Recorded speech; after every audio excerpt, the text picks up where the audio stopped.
know where you are joining from. Okay. And first, we have Florence Devoir. Florence is my senior colleague in Wiki in Africa. Florence is a co-lead at Wiki in Africa. She is also a Wikipedia in residence at the World Intellectual Property Organization. That's the extent we had to go to make sure we actually have the best for you guys. We went to the apex of intellectual property on planet Earth, which is the World Intellectual Property Organization, to get you the best of the best in the person of Florence Devoir.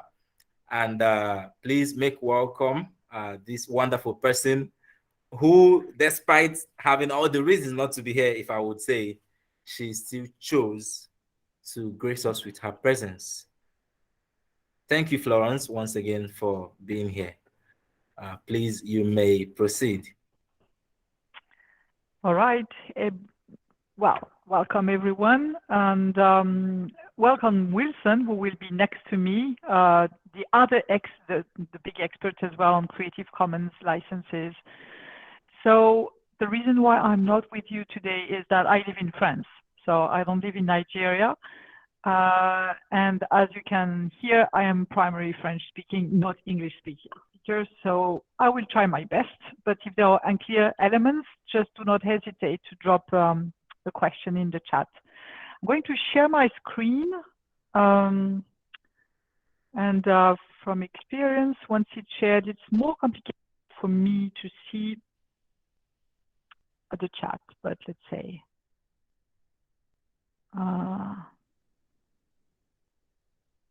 So this is the page.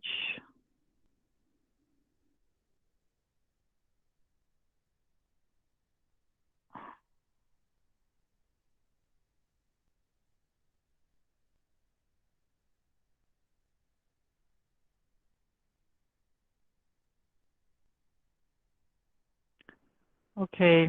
For some reason, Chrome doesn't want to share, so I'm going to move that to Safari then.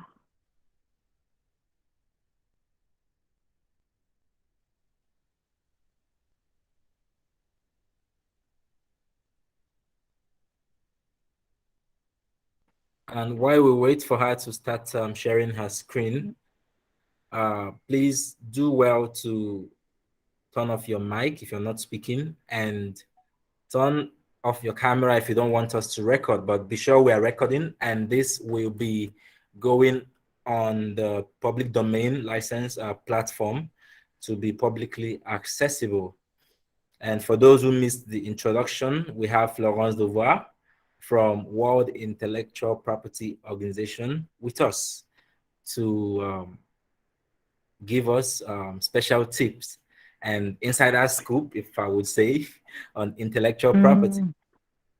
And welcome Lorenzo from Enugu. Please, if you've not introduced yourself, feel free to do so in the chat by just putting in your name and the location from where you're joining.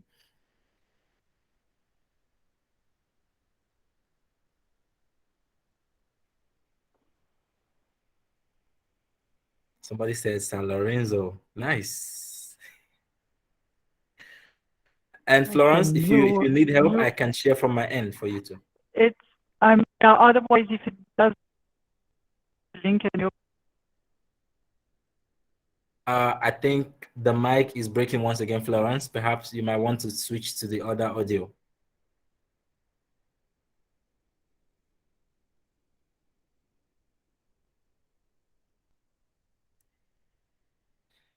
Yeah, welcome, Stone. I remember you from our first webinar. Okay, let me open it from this end and share for you, Florence. Oh, I would need access if you don't mind.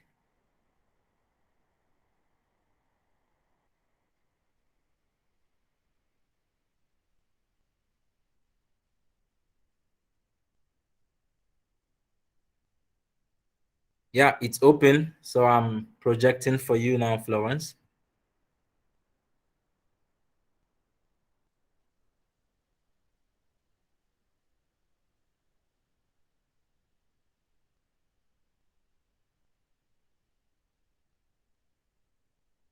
1 minute.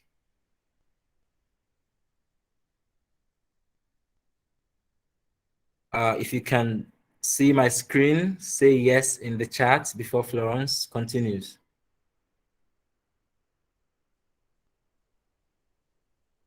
Okay. Okay. Florence, please continue.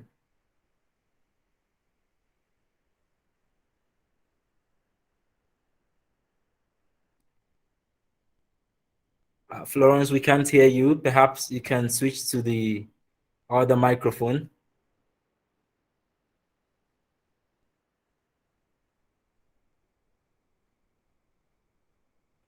Okay, Florence is having an audio difficulty, but oh, she has joined back. Hello, Florence.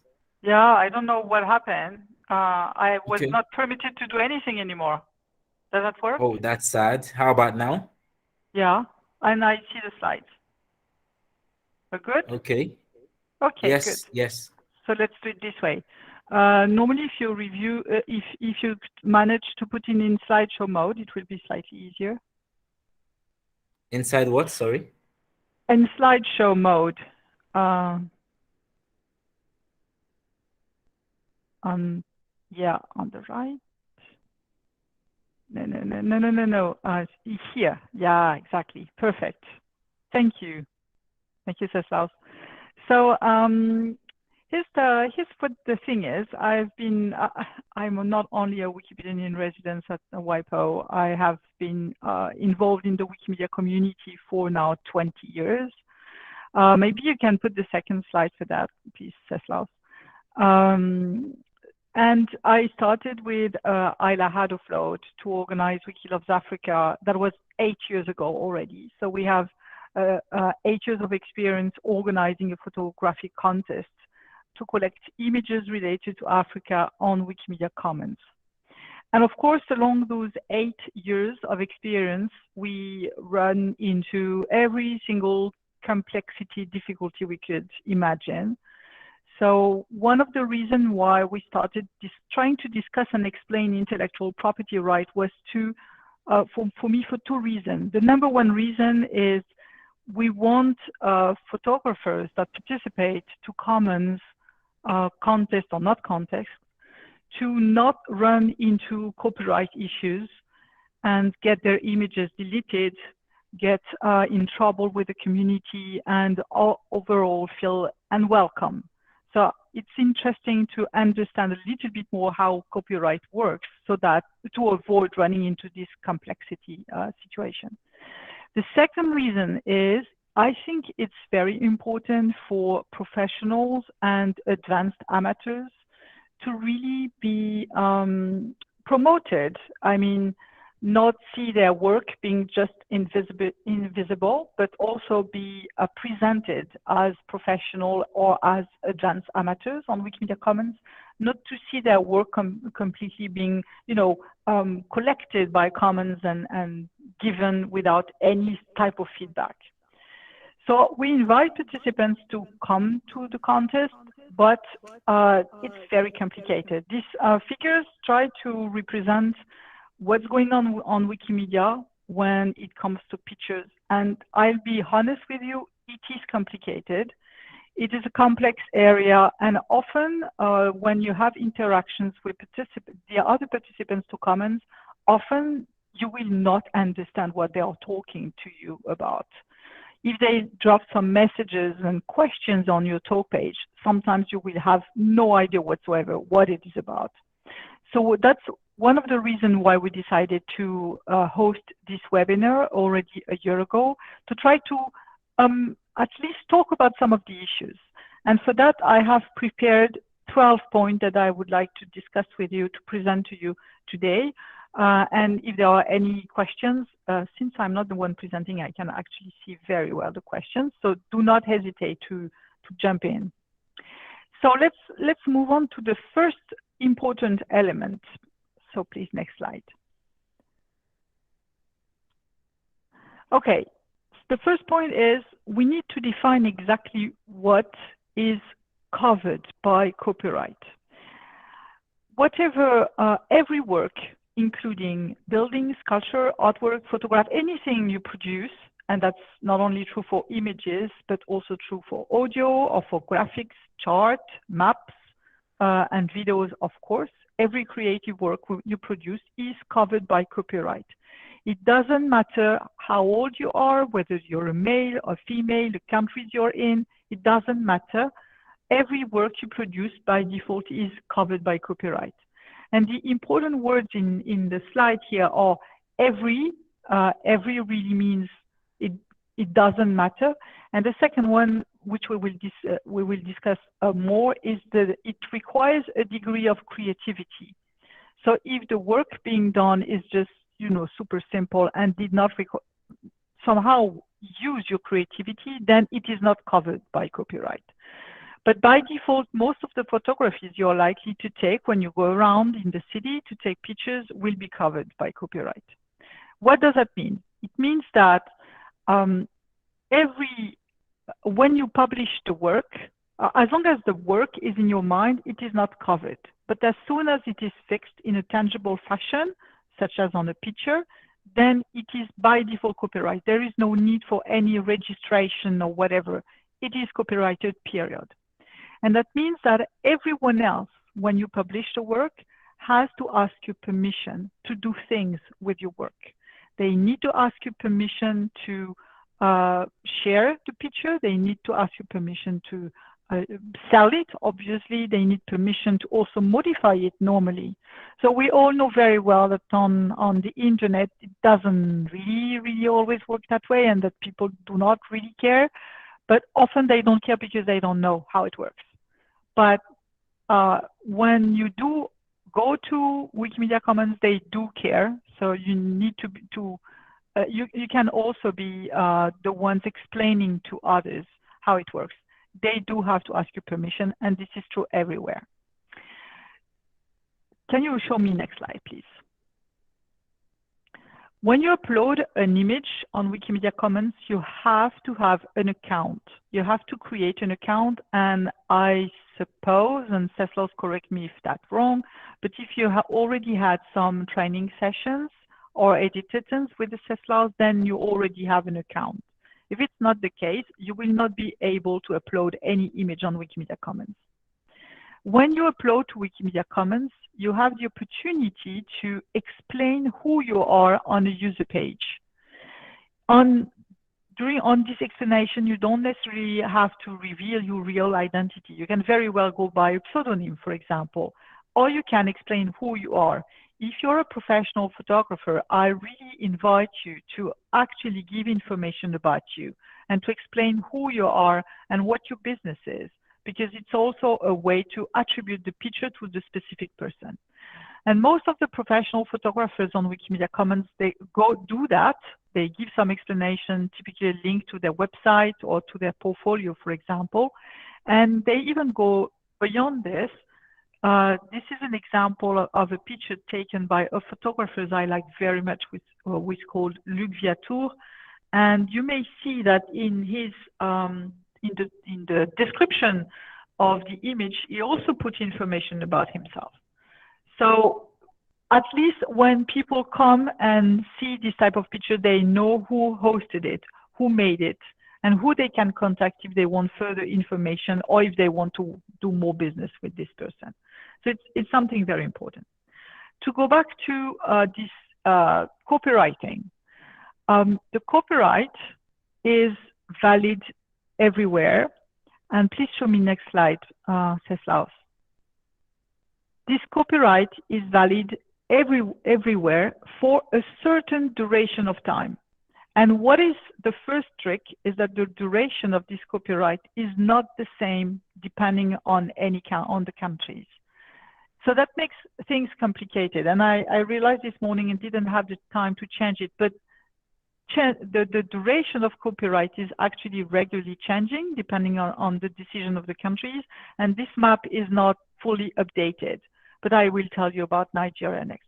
So in the countries where you will operate, you need to know how long the copyright lasts.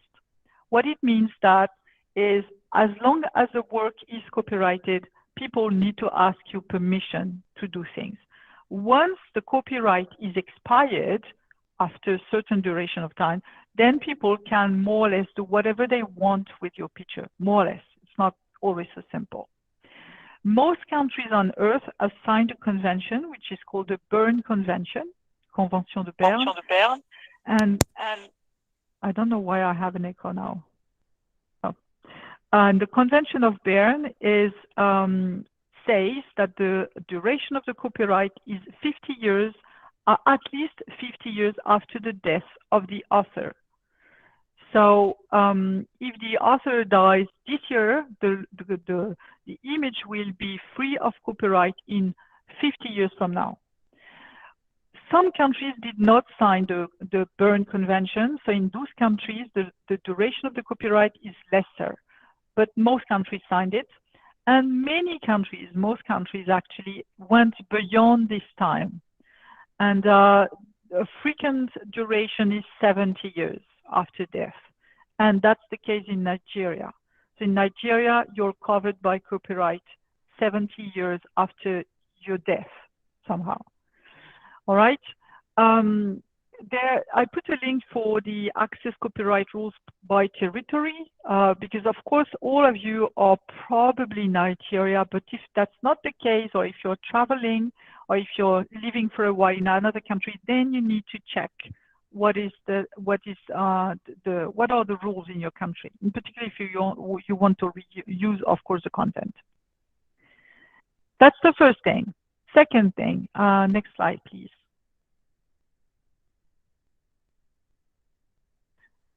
Oh, no, please go back. I want to explain something more. There's this duration, and of course, there are exceptions. There are exceptions which will actually give you the right to use a picture or do things with a picture, even if this picture is still covered by copyright. The two main examples that exist in most countries are, for example, an exception for education.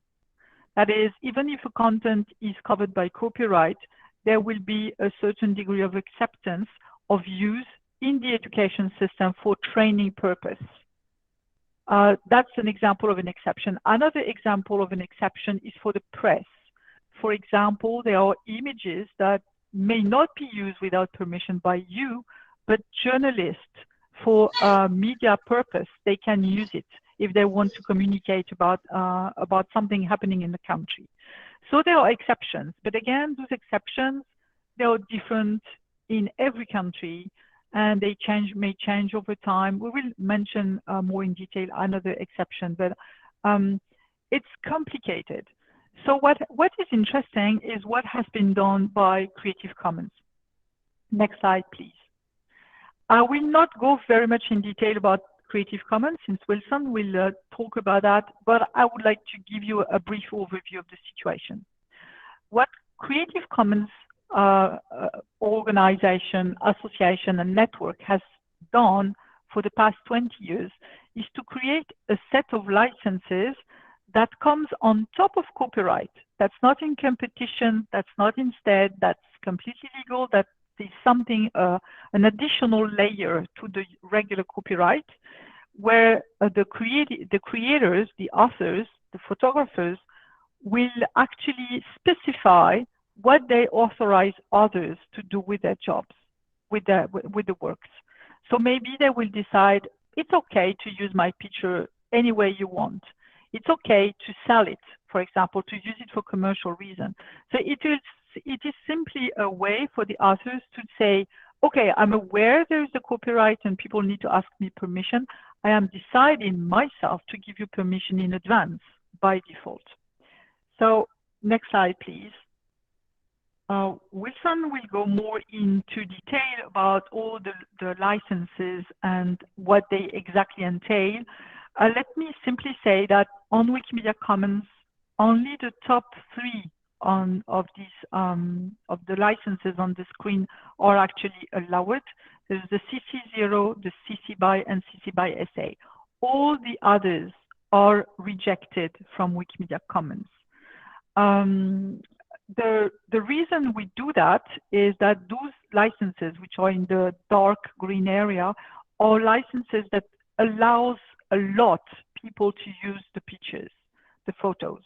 So they give a lot of freedom, which we think is what matters for Wikimedia Commons. That doesn't mean the other licenses are bad licenses. It's simply a different use. The other tiny element I would like to clarify, but because I don't know to which point Wilson will mention that, is this notion of commercial use.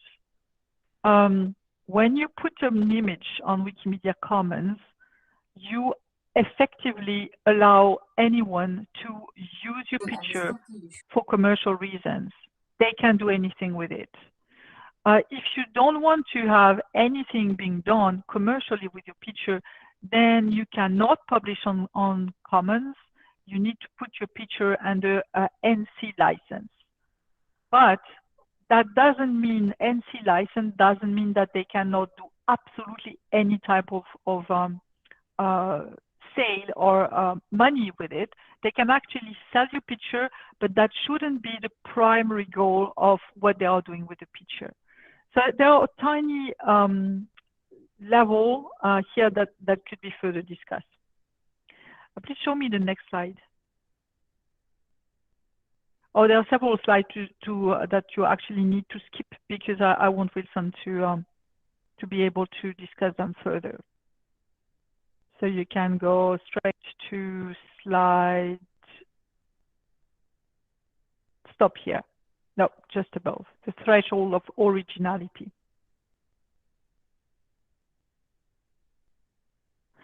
So now we enter into something more specific. What makes it possible to decide whether a work, a creative work, is copyrightable or not copyrightable, whether it is protected by copyright or not protected by copyright? And what allows you to decide is what we call the threshold of originality. There might be a big explanation about this bottle story, the Sky Spirits Inc., but I will not go into that because otherwise it would last a little bit too long. But what is important is you could, sorry, one phone call. When is it back? Somebody tried to call me. That it's still. Florence, the audio is breaking. Is it working? It's still breaking a bit. Yeah. It's still breaking. Okay, better now? Yes, No, better. I'm using the computer microphone then. Okay, so the threshold of originality is used in copyright law generally to assess whether a work is by default copyrighted or not copyrighted when you create it.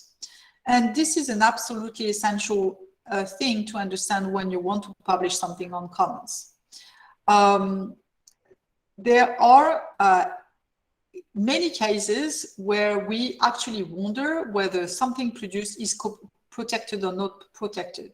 And the best example I would like to show you is the next slide, logos. The question of logos are a typical example. Yeah. Okay, so when somebody creates something, if it really required some thinking and creativity, then it will be covered by default.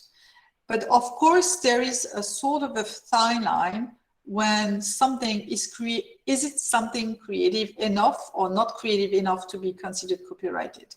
And the typical example are logos. There are some logos which are so simple that they are actually not covered by copyright. This is the example of this, this logo, the Chicago Union Station. You see, even though there is a little bit of work that is being done on the typography, it is not considered to be sufficiently creative to be copyrighted. Another example that I run into several times in my country is the logo of the Orange company, which is just a square, orange square, and it's written orange in white white font on it. So it's really, even though it's very specific and we know it's related to the company, it's not considered creative enough so that it can be protected by copyright. However, they may be covered by other systems, in particular in this case, trademarks. What is the case in Nigeria? Well, generally speaking, there are slightly different level of acceptance depending on countries. In most cases, in civil law countries, which is the case of France, the level of creativity is actually considered rather high, whilst in common law country, which is the case of Nigeria, it is considered something. Well, the level of creativity is lower for something to be declared copyrighted. So you need to be aware of that. And the best way is, trial by error. You try little by little. And if there's some feedback on Wikimedia Commons that your work is problematic, then you need to be aware of that. So that's this threshold of creativity. And then show me next slide, please.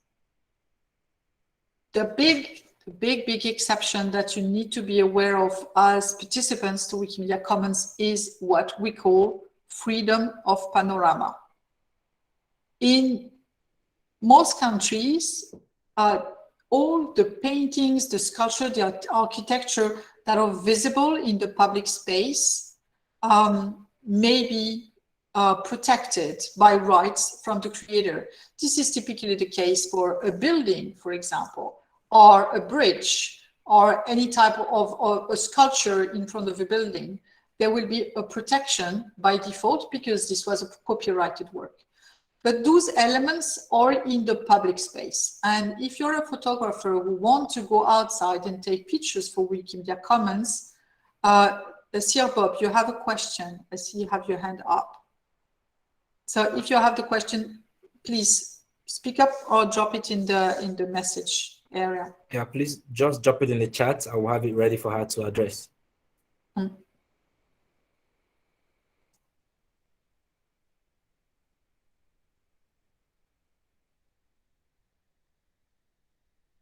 You can continue, Florence.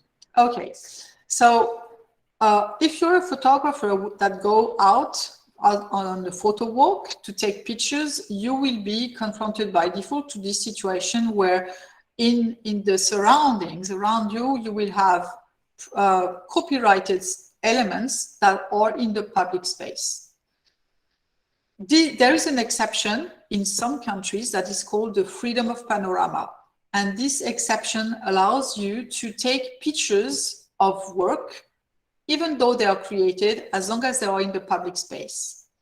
And this exception exists in some countries and do not exist in other countries. If you show me the next slide, we can discuss that a little bit further. And in most African countries, there's actually no freedom of panorama. You can see the list at the top there. But if you look very carefully, you will be very happy to hear that in Nigeria, which is one of the very, very few countries in Africa, there is freedom of panorama, which means you can actually go out and take pictures of those works without having to get into trouble in that regard.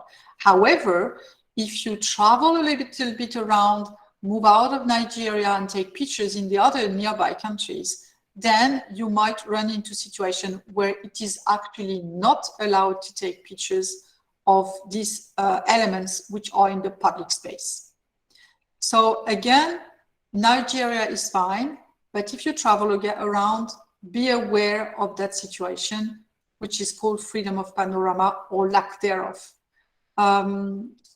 the countries where the freedom of panorama do not exist are facing difficulties to take picture, but I will show you afterwards the trick to avoid the troubles.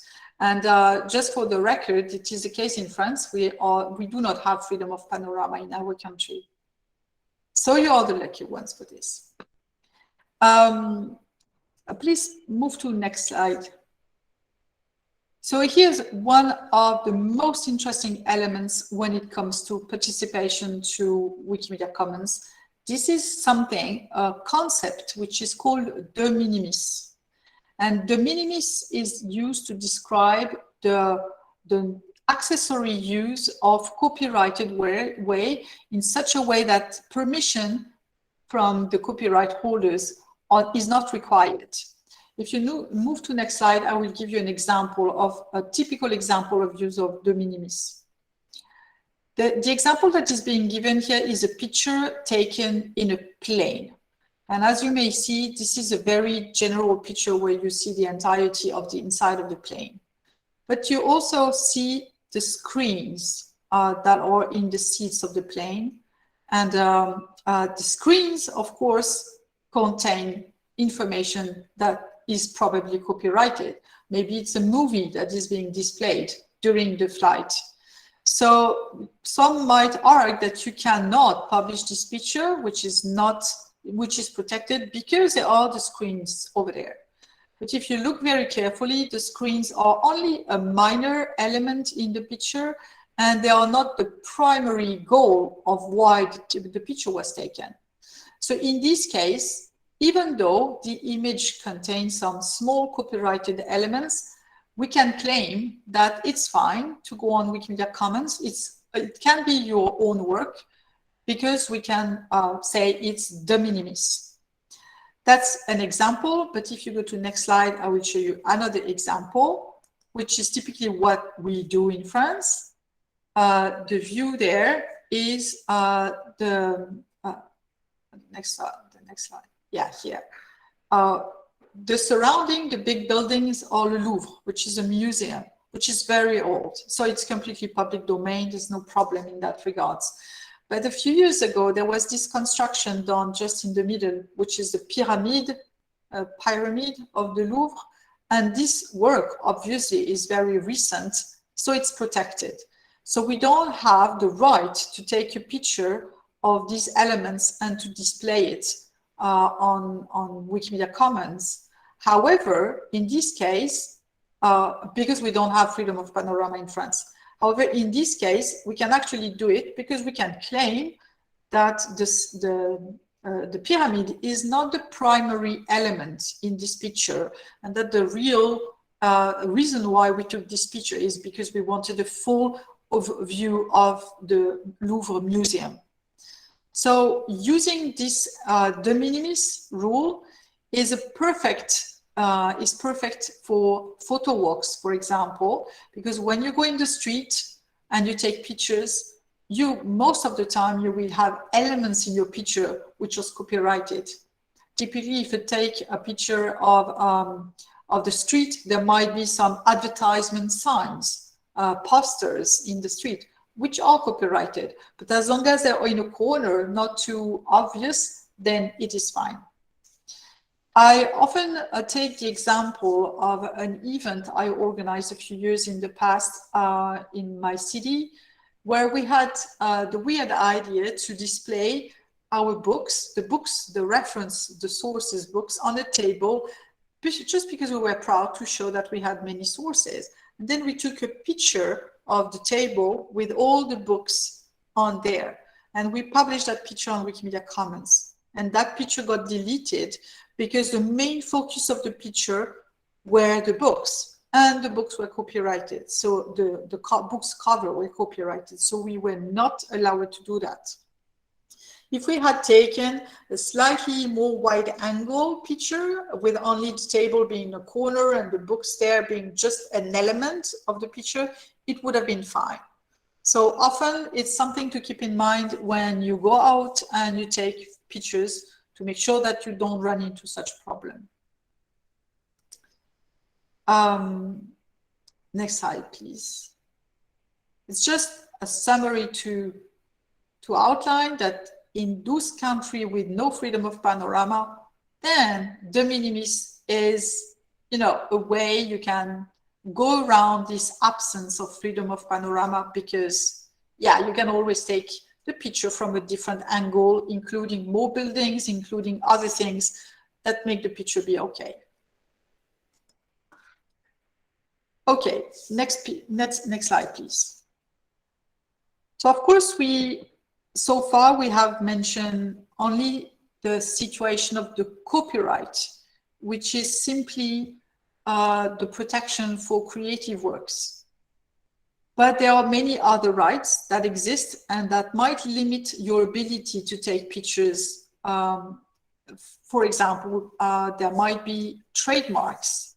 The trademarks, which is typically what is covering logos, are bottle of water, as we saw before, and those do still exist. So a picture might be free from a copyright perspective, but might be encumbered by limitations related to trademarks, or related to patents, or related to personality right, to political censorship. We have some cases where you go to take a picture of a building, for example, a military building, and somebody will show up and say, you're not allowed to take a picture. You may be allowed from a copyright perspective, but indeed there might be some censorship or security reason which will make it a bad idea for you to take the picture. The most common case we face is the personality right, personal right. So to give you an example, if you go in the street and you take pictures of people sitting at a bar, for example, the copyright may not exist, but the people may not want to be taken in picture and may not want to be displayed on Wikimedia Commons. So on that side of things, you should always consider that if they don't want to, if they do not allow you to specifically, then don't take the picture or don't put it on Wikimedia Commons. But we do accept on Wikimedia Commons many pictures of people. Simply when we do so, we also add a tag on the picture saying, warning, this picture may be free to use, may be under a free license, but there are recognizable people on it, so it may be covered by personality right. So only use it if you know what you're doing, and be careful, be warned about the situation. And that's pretty much the same for trademark. We have many pictures, I don't know, pictures of cars, for example. A car is a design that is being covered as well, but we still take the picture. However, if somebody complains, we probably have to remove the picture simply to support them. So then just keep in mind that there are many other rights, and I give you access to the deletion policy so that you can have a look at what is limited. But I'm simply saying, if you go to take a picture of a building and somebody says this is not allowed, you're not allowed to do that, from a copyright perspective, you are allowed to do that in Nigeria. Next slide. So again, the example of this Chicago Union Station is typically there. There are restrictions on this logo, trademark restriction, but not copyright restriction.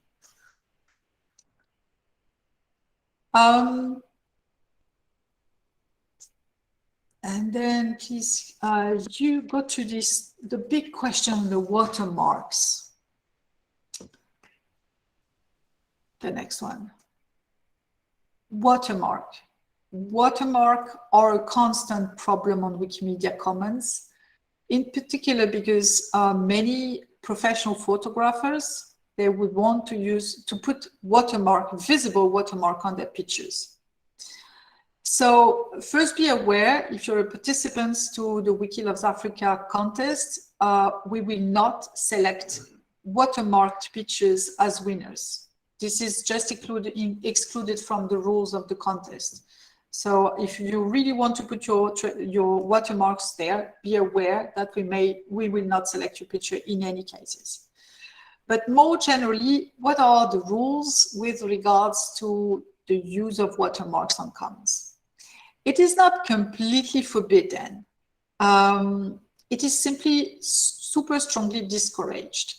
If the watermark, the visible watermark, is in a little corner and doesn't really create problem in the use of the picture, it might be tolerated. But as long as it's too visible, as long as it's somehow destructive, everything will be removed. So of course, on the rules, you will mention that something that obstructs your use will be deleted. The reality of things is that many of them will be kept anyway. But it's, generally speaking, a bad idea. So what can you do as a photographer to make sure that you're credited of your work? There are two main things you can do, three main things you can do to balance the fact we don't want visible watermark on the picture. Number one thing, remember, you have a user account and you have a user page where you can present yourself and explain who you are. When somebody wants to use a picture, then at least they will be able to know who took the picture and who they are. The second thing you can do is make sure when you upload the picture to fill up information about you in the authorship area during the upload process. You don't have to simply use your username. You can provide more information about yourself to make it clear who's the author of that picture and when it was taken, in which circumstances, in which place. Give as much context as you want. The third element, which is super important, is the invisible watermarks. So this is in particular the case of the volume. Is that a case? Ceslaus? Is it only Ngozi with the sound problem, or is it? Oh, we can hear you loud and clear. So I'm sorry, Ngozi, maybe it's on your side. Because it's probably from your phone. Yeah, sorry or your about device, that. sorry. Yeah. So what is invisible watermark? So for good. EXIF data, you know, when you take a picture, there are information. This copyright issues, oh, absolutely, all creative. But the rules might be slightly different between photos, videos, music, but yes, all creative works. This invisible watermarking system, or what we call the EXIF data, that's typically the name of the camera, the location where the picture was taken, the date the picture was taken, the name that is recorded in the camera system that appears in the elements. So, and a whole bunch of other technical details. As soon as you upload the picture to Wikimedia Commons, all this data will be actually displayed on the description area of the picture. And if somebody was actually a cheater and did a screenshot of a picture on the internet and upload it, there will be none of these marks will be visible. It will just be a screenshot. So for us, it is a very big signal that the images should be deleted because it was not an original work, but something that was copied from somebody else. But also be super careful about all this metadata, which is hosted in your camera or phone system. And I'm going to explain why with a little story of something that happened several times during Wiki Loves Africa. What happened is volunteers decide to not only take pictures from their phone, but for quality reason, they rent a camera in a shop. But they don't change the metadata which is in the camera. So every picture being taken still mentions the name of the shop instead of their name as authors. Then the images are being uploaded on Wikimedia Commons, and you may see that the name of the author is, I don't know, Jim, and the name of the meta and the name in the metadata is the name of a shop that is completely unrelated to Jim. Immediately it creates a sort of a warning sign that the person who actually uploaded the picture may not be the original guy. Maybe that's the company who rented the camera. And in those cases, well, unfortunately, the pictures are often deleted as well. So make sure that the metadata in your camera is actually, you know, all clear, all clear, so that the metadata imported in Commons are all clear as well, with your name typically. So summary, watermark, no visible watermark, please, but make sure to have a user page with your information. Make sure you add information during the upload process that describe the picture and give your name, and make sure that the metadata, the invisible metadata related to the picture are actually just straight. Okay, so that leads me to my point 10. The Wikimedia Commons is really looking super carefully what's being uploaded. They review that. And as soon as they have a doubt that you are really the author of the picture, or that the picture may be something copyrighted that you took and uploaded, they will usually be quite, they will usually either, if there's no question, they will delete the image, or in most cases, when there are doubts, they will leave you a question in your talk page. And you will get a notification that somebody left a message on your talk page to ask you for more details about the image, the copyright status of the image. And the worst thing you could do in this case is not answering. If you do not answer, of course, the image will be deleted after a few days or a few weeks. So it's very important to try to answer, even if you do not really understand what the question is being asked about, but in this case, just say so and try to understand what, or ask for help from CESAS. Next slide, please.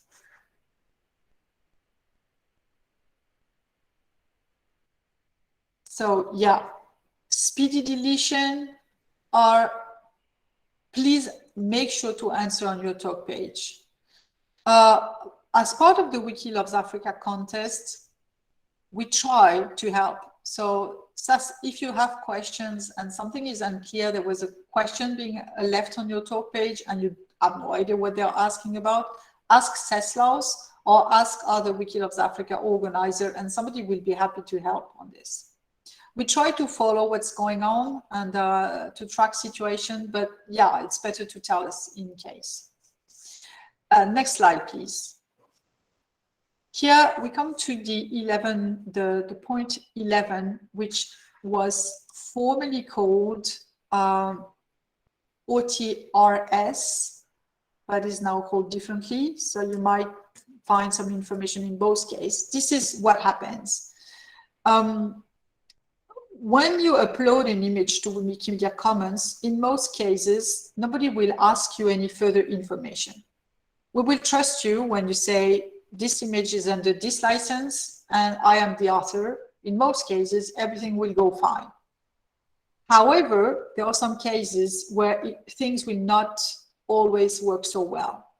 And those cases are in particular when the pictures are great.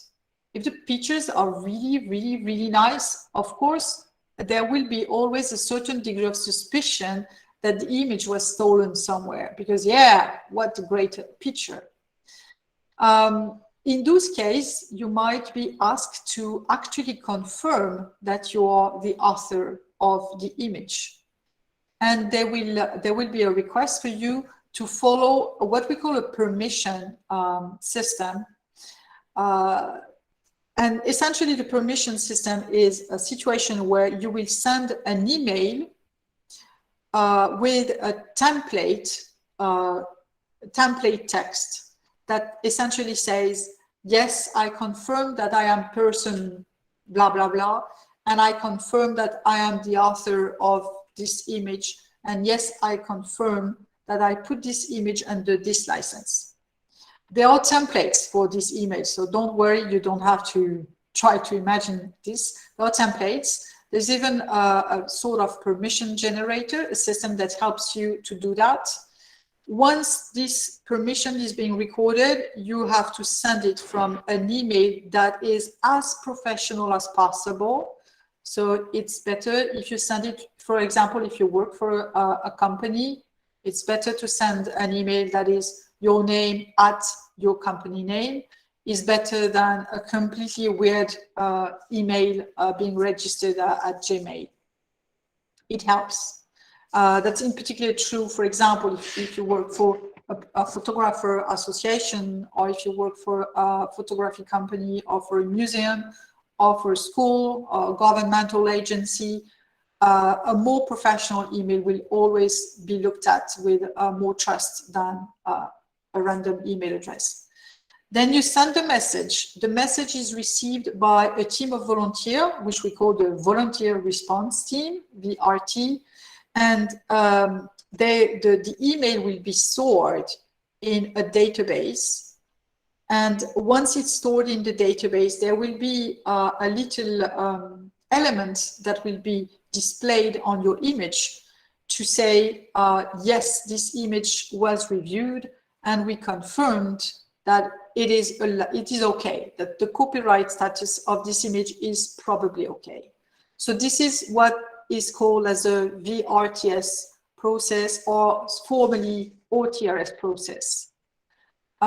Similarly, if you have a whole collection of images that is really great, that is completely within the theme of the year, and you want to release all these images, and you do not want to run into problem with the community, instead of waiting for someone to actually ask you to follow this permission, it's better that you go ahead and you do it from yourself.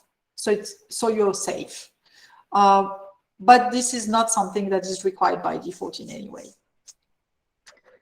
And the last point, it's nearly time, so the last point I would like to very quickly mention, I believe Wilson will probably go over it as well, but I still want to mention it because I think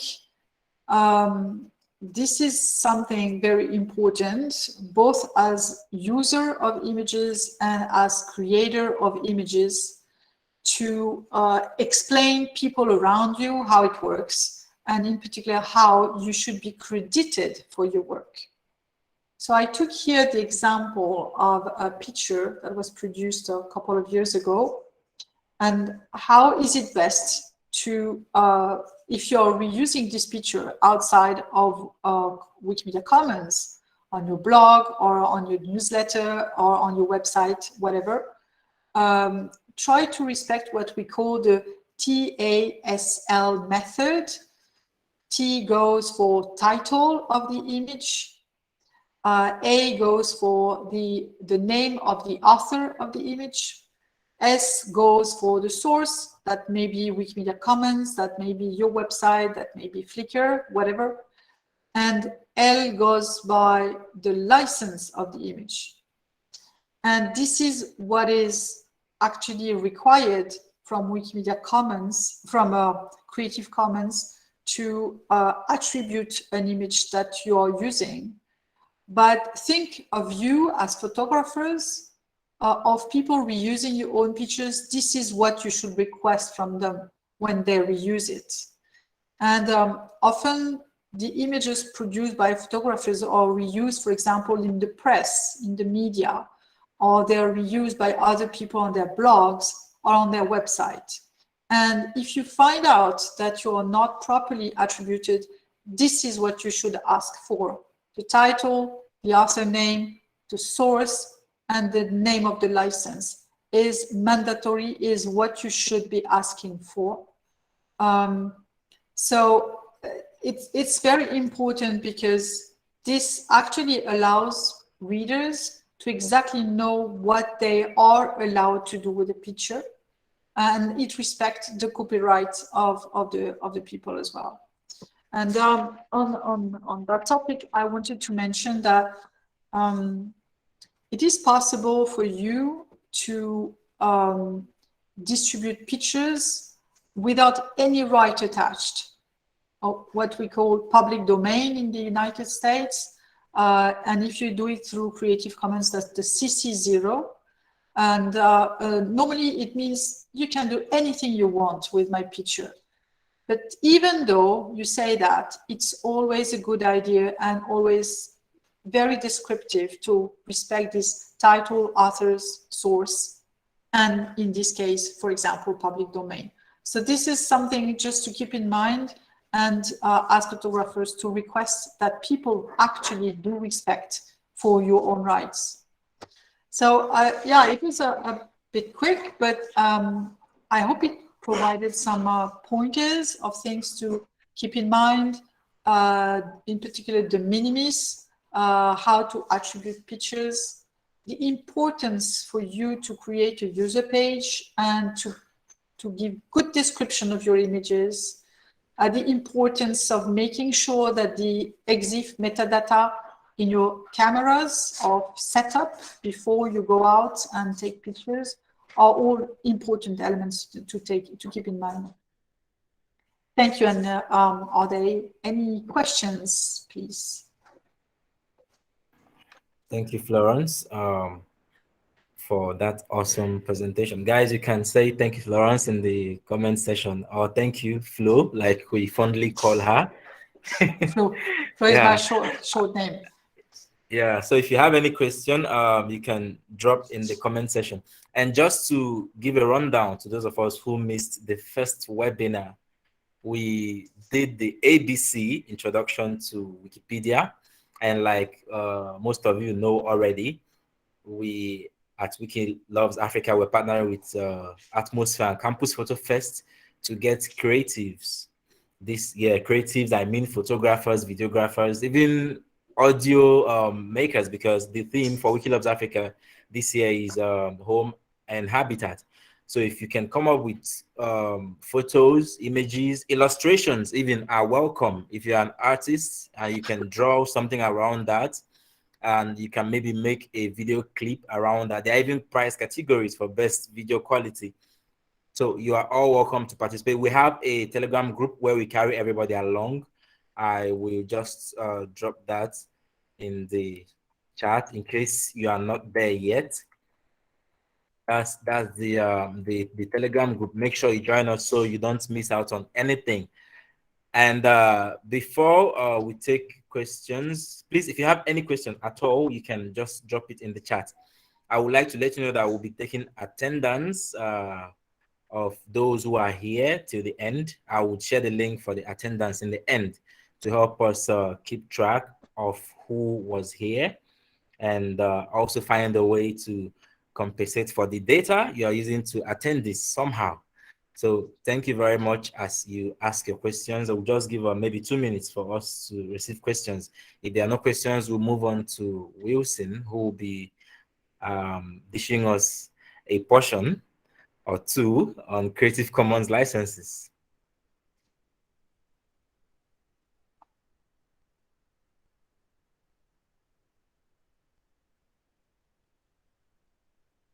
Okay, I will take it that okay, Florence. I wanted to oh, Shime, you have a question. Okay, Chimerogo, please go ahead and ask. You can unmute your mic.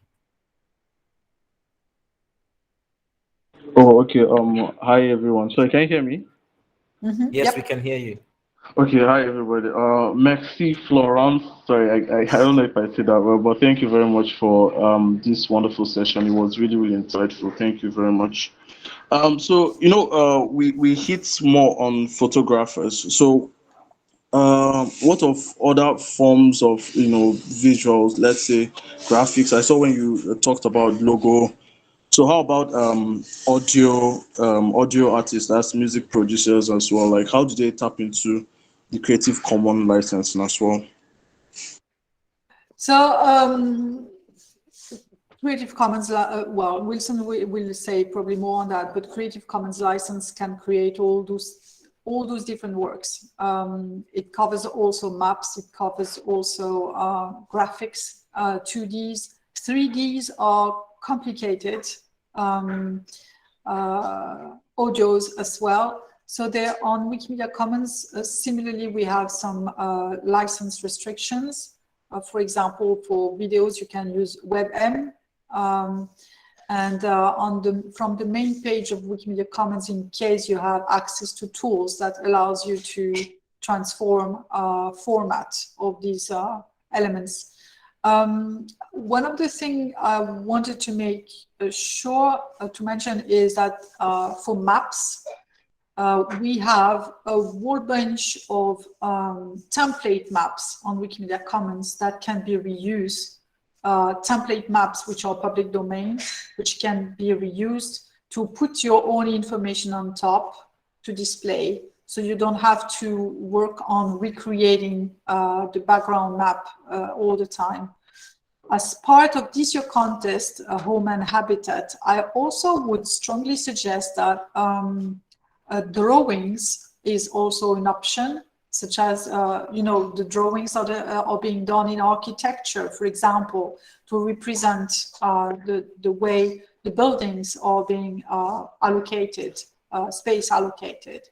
So yeah, it pretty much covers. The one thing that is not really practical for Creative Commons really is software, because there are many licenses that were way better meant for software. But other creative works are okay under Creative Commons. Yep. Okay, that's so writing as well is also a part of it now, yeah.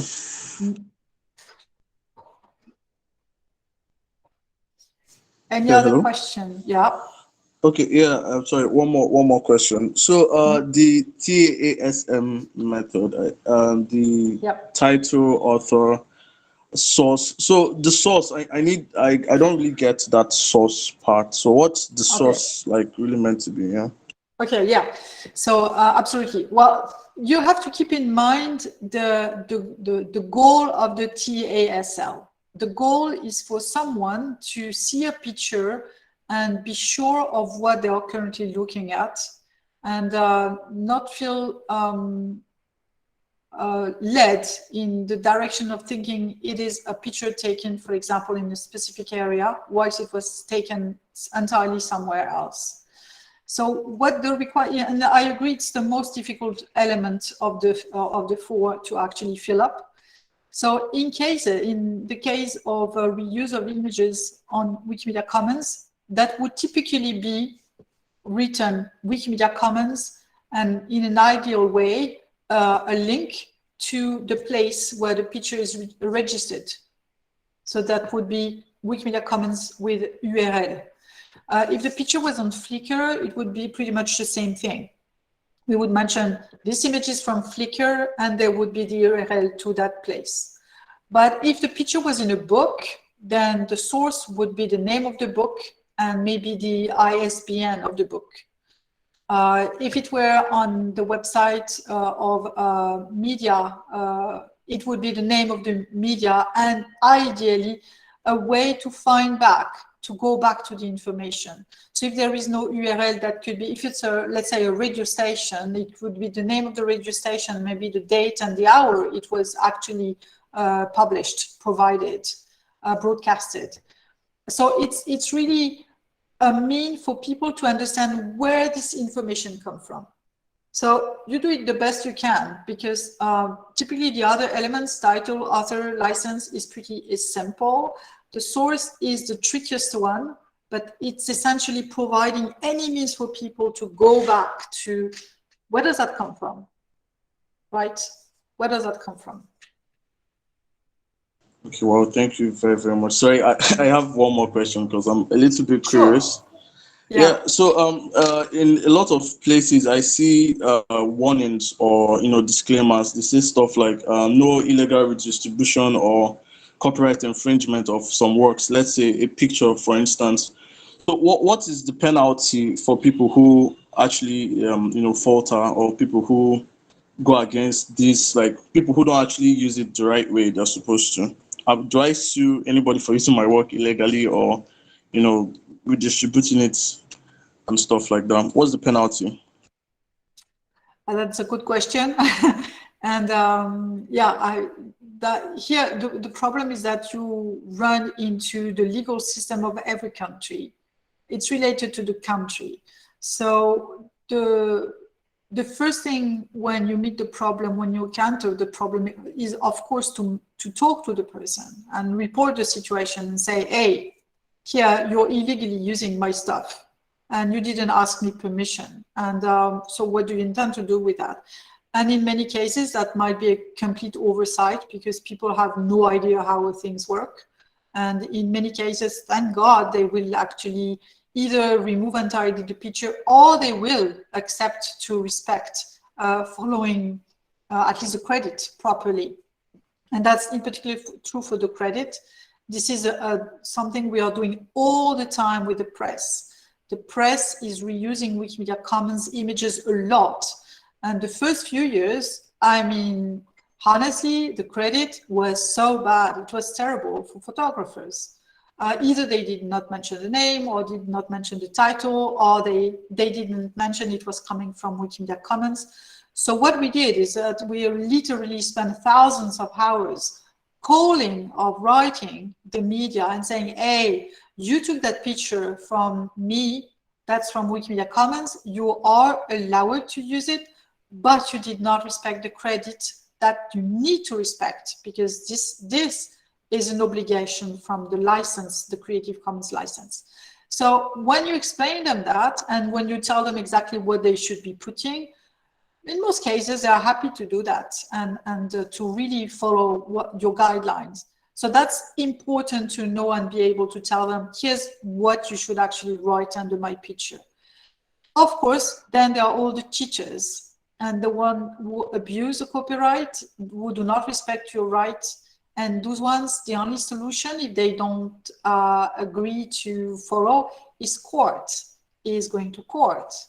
And of course, then the situation is different depending on each country. Some countries don't care. Some countries will really make the effort to punish and to get an obligation to remove the image and to give you the money that maybe you should have asked. But one thing that is very important is to understand that Creative Commons is legal in most countries. I mean, it has been officially adapted to the local law. So I know for a fact that Creative Commons is legal in Nigeria. So people have to respect your requests when you publish under a certain Creative Commons license. If they don't, yes, you can go to court. Yes, you can report them. Yes, they might be punished depending on what are the decisions made in your country. I would, however, mention something that I heard is a current tendency, and be aware of that thing. From if you have a blog, for example, and you post thing on your blog using pictures that are under a Creative Commons, but misattributing the people, maybe forgetting some elements like the license or the name, then there are really rogue photographers that are the original author of the picture that will go after you and sue you because you didn't actually put the copyright information, the attribution information properly. I mean, there are currently photographers who made it a business to actually go to court and try to collect some money from the people who are misattributing them. So usually the way they, and it really became a business. So I don't know if it's the case in Nigeria, but I heard in some countries at the court are just submerged by the number of requests. It is a photographer will take pictures and then he will display most of those pictures, put them under a Creative Commons license. And then innocent people will reuse the pictures and making mistake. And then he will go after them and request money. And if they don't give the money, then he will go to court. So in some sections, the court are being completely fed up because they could see that some photographers unfortunately made it a business to go after people for that. So you need to be aware of this. And if this type of problem spread to Nigeria, then you might run into the situation of when you go to court, then the court is just, oh yeah, yet another one. That's the sad truth at the moment. But again, yeah, as Ananti provided, you have the law, you have the legal path for you to make a request for the mandatory attribution system. Yes. All right, that's all. Thank you very much, Florence. I really Thank you, appreciate it. Thank you. Chimerova, for the question. It was really educative. Ebube, if you have a question, perhaps you can text in the comment section so we can ask for you. Okay, Ebube says about the whole suing thing. When you take use another company's picture or a picture of a product that they have, but you are also selling. Are you and you use it to place an advert? Is it wrong? So here you run into the situation I mentioned earlier about the threshold of originality. If this is your picture and the other company is also taking a picture of those this element, again, if there's you own the copyright, you are the author of your own image, of course you can use it. So the problem is more, are you allowed to take a picture of the object you're selling? And that is the place where it might be a problem. But if you can use your picture anyway, and the other company can use their picture anyway.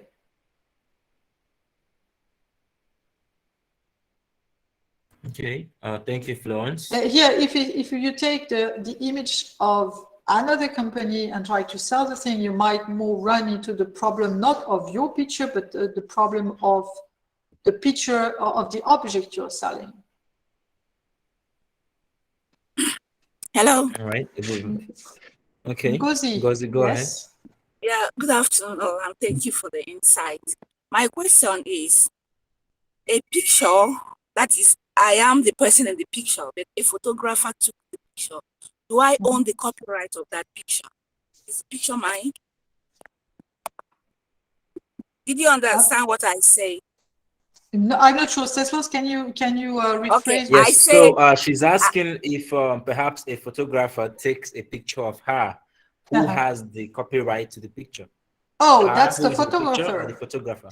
That's the photographer. He's the creator. It's not mine. No, you're not. You're never. If you're the object of the photo, you're never the person. You're just you. It's just you, right? You did not create yourself. No, the photographer takes the picture. But I paid for it, and he gave it to me. Oh, is that still his? Oh, if you pay to try to get, it will always stay the author. So, for example, here, that's a good point because we had the case last year. We had the case last year for one of the winners of Wikilabs Africa. The author is always a human being and is always the one who actually did the work, the author, right? But the copyright holder might be somebody else.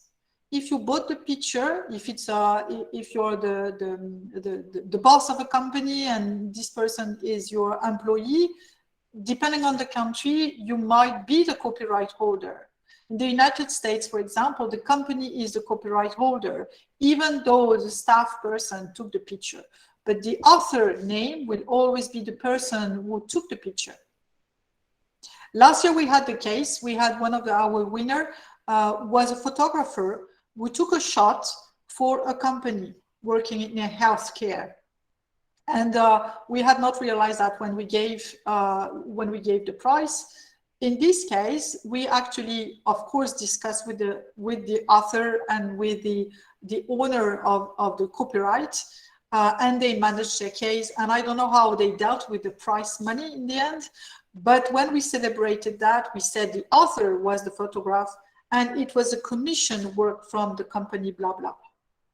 So you, in this case, Gozi, if you bought the picture, you're the owner of the picture, you're the copyright holder of the picture, but the author will always be the photograph. So typically in the TASL here, the TASL I mentioned, in this case, it is a good idea to mention in the author area that you mention at the same time the name of the author, and you will mention maybe working as part of company blah blah, or maybe commissioned by organization blah blah. You can put all of it. As much description you give is better. Some organization often requires employee to sign off. Yeah, again, and I don't know what's the case in Nigeria. It depends. It also depends of the type of work you do. For example, my husband is a professor at university. He is the author of the work he produced, and in most cases, he will be the copyright holder. So when, for example, he produces an article, a scientific article, then initially he's the one who owns the right of the articles he produced, not the university. He stays because his contract is such that the scientific person is still the author and the owner. And then usually he will contact a company, publishing the scientific articles, and then he will actually give them the right to do that and potentially transfer the ownership. But he will always be the author.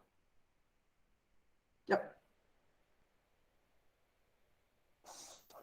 Okay, thank you, Ngozi, for that question. I remember vividly the situation last year with Loves Africa. Yeah, Workaholic. He's a popular photographer in Nigeria, a documentary photographer, Workaholic. Some of the people here might know him.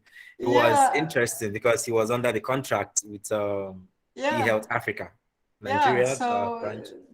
Complicated because since he was under contract, he was probably paid to do the pictures. So normally the price goes to the owner and not the author. And we were just, okay, we never met that issue yet. And what do we do? And well, Thank you for throwing more light. I don't know if anybody has any other question before we bring in Wilson, the event coordinator at the Wikimedia Commons user group.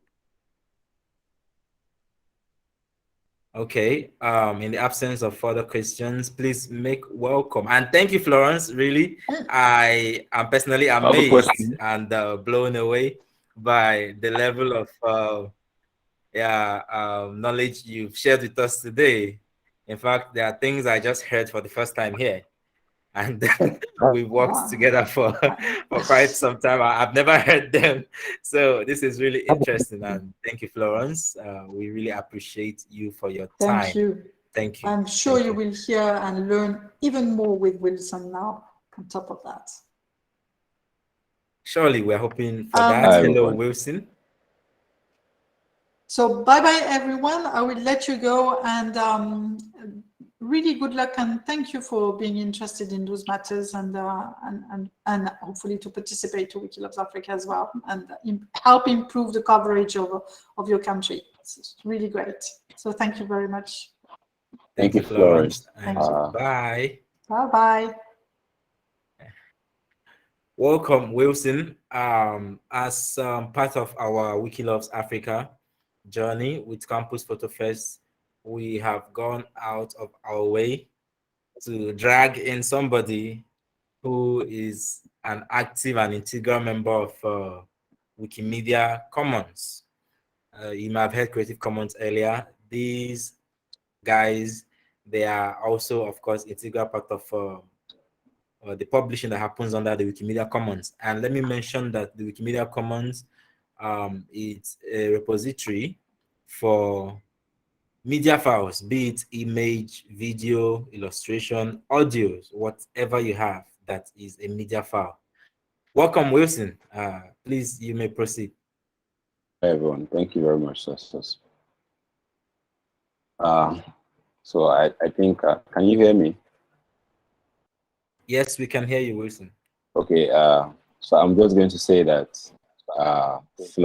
Florence has already said everything we should have talked about. So I just give the closing remarks and then we can all go and do our okay, just go ahead. So this is going to be more or less a closing remarks presentation. And I'm just going to try to highlight what CC licenses are, the types that exist, and you know, also in relation to Wikimedia Commons. But trust me, Florence has done true justice.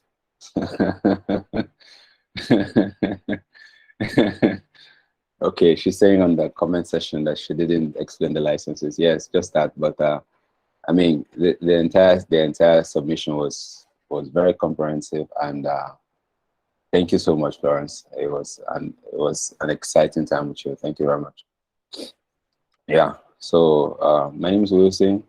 I don't know if I have met some of us before, but I am very active in Wikimedia Commons, and I have a passion for photography. And of course, one of the first things I hit, or that hit me on my journey, was copyright and licensing. Why licensing? Why do I have to go through all those details, etc.? So over time, I have been able to understand its purpose and its importance. And I've also come to see some very embarrassing situations that the lack of knowledge or experience in this field or in this space could create. And so I'm happy for this opportunity by Wiki in Africa to ensure that many other people don't get to experience these challenges or face these problems. And so I'm going to try my best to explain licenses and also try to have conversations around local examples, especially in Nigeria, that have happened. We've had one artist. I remember Two-Face and Blackface one time. I remember Terry G one time also says he used my song or used a portion of my song and all of that, and it became an issue and money had to change hands eventually. Sometimes we even had, one time we had the president's speech.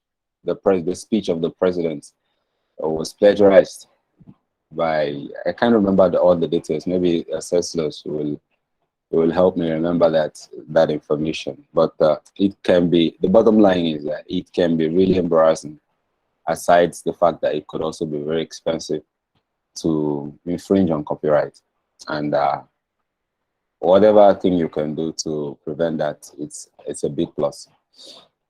So I'm going to share my screen and try to breeze through. Let's say he has amnesia to national embarrassment. So sorry, also there's some construction going on in my house, and once in a while you might hear some external noise, so please just ignore it.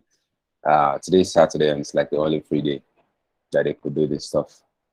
So I'm going to share my screen and I'll get onto it. It was a delight. It was really a delight listening to Florence. All of that information, it was rich, and it was really exciting. I'm very thankful for that. Thank you very much, ma'am. Hello. Creative Commons licenses and introduction. So this is basic. There's always room for more in-depth knowledge like Florence has done, but I took into consideration the fact that most of the members of the audience of this training or this workshop, this is going to be their first interaction with the subject, and it's very important to try to be as plain as possible And that's why I've tried to simplify things as much as I can. So onto it really quickly. So this is an introduction. And by the end of this meeting, it's my hope that we will all understand what a Creative Commons license is. We will all understand the importance of Creative Commons licenses, the types that exist, and what is its relationship with Wikimedia Commons, because some of us, I'm aware, are involved in the competitions and the trainings that require us to make uploads on Wikimedia Commons. So I've had my photo with on Wikimedia Commons before, and it was a copyright infringement issue, and I can imagine how it feels for some of you to have to go through that experience. So we'll try as much as possible, and we're hoping that this encounter would mitigate such events happening in the future. So what is a Creative Commons license? There are public licenses used to indicate what people are allowed to do with your work. The key point here is your work. The questions asked by Ngozi and Chimere Mogo, right? They ask questions about if you take a photograph of me and all of that. So that's where the water gets murky. Whose work is it? Me, yours, ours, we, us, etc. Creative Commons licenses focuses on your work. You cannot license what you did not create. So if it's a photograph of you, then there's a question of who owns the photograph, who created the photograph. So when we are able to answer that question, then we can determine who gets to set the rules or who gets to set the law on how that work will be used. So that's the summary of what Creative Commons licenses are about. It gives the law or the authority to a person who creates a work on how he or she would like that work to be used, interacted with, or adapted in any situation. So why Creative Commons licenses? The reasons are really clear. It gives a simple, standardized way to grant copyright permissions to a creative work. So if someone in Norway has a photograph that I'd like to use in Nigeria, normally without this licenses, I would probably have to find a way to contact him and seek his permission on how to use his work, and then he would tell me everything and how he wanted it to, how he would like me to interact with his work. But with CC licenses, all I have to do is to check out the license attached to the work, and I'll be able to understand exactly what it is that he or she would like me to do with their work and how they would like me to interact with it. And it just makes things really easy. Now, there is a false assumption a lot of newbies make when they come into the space. They think, they say, oh, I saw it somewhere, and then, you know, it was just there. It's not like they didn't write anybody's name on it and stuff like that, but that's wrong. Every creative work is automatically protected by copyright, and the copyright laws apply in the country where you live or where you do business or where you reside. And it means whoever wants to interact with that work must ask for permissions or seek permissions in line with the permissions that have been given or granted by the creator of the work. I hope we're clear on that all works, this is a summary, all works are copyrighted. CC licenses basically tell you how to work with those copyrights and what to do or what limits you have or what freedoms, liberties you have with a creative work. Also, creative licenses can be multi-layered. It allows you different extents of limits or different extents of liberties on what to do with the work. And we'll get into that when we get into types of Creative Commons licenses. And they basically give all of us permissions or limitations on how to use, how to share, how to remix, how to adapt, how to, whatever it is you want to do with a creative work. A license, very short, but has extended or extensive information on what you can do in terms of limitations or liberties with a creative work. So I would highlight the types of Creative Commons licenses. Many of us might have seen these things before in the past, but probably you didn't really.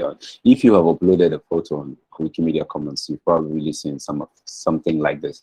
And at first, it's usually a bit, should I say confusing or surprising? And because, you know, the symbols and logos everywhere, and sometimes most of it is not clearly explained. So, like I said, the objective of the training is to give you a basic so that you can have a foundational understanding of what each license carries or what each license says. And how to understanding how much way or how much liberties you have with interacting with works. But for most of us here who are creatives, the focus of this training is to help you understand how to avoid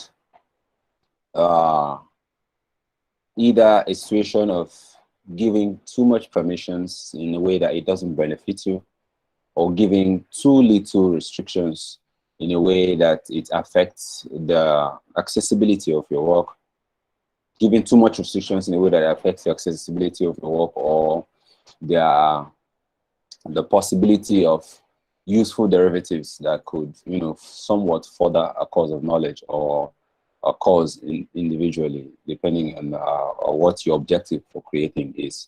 I'll get into that maybe when we come to the towards the end of the training. I'll just say something about that quickly. So the first type of CC licenses is the CC0, Creative Commons License 0. It means with this license, anywhere you see this license attached to a creative work, it means that no attribution is required. The work can be created, recreated, it can be copied, it can be remixed, etc., included for commercial purposes. So if I have a photo, I took a photo of someplace in Nigeria or someplace anywhere in the world, and I uploaded it on Commons, and I said CC0. It means anybody else can take that photo and make a copy of it.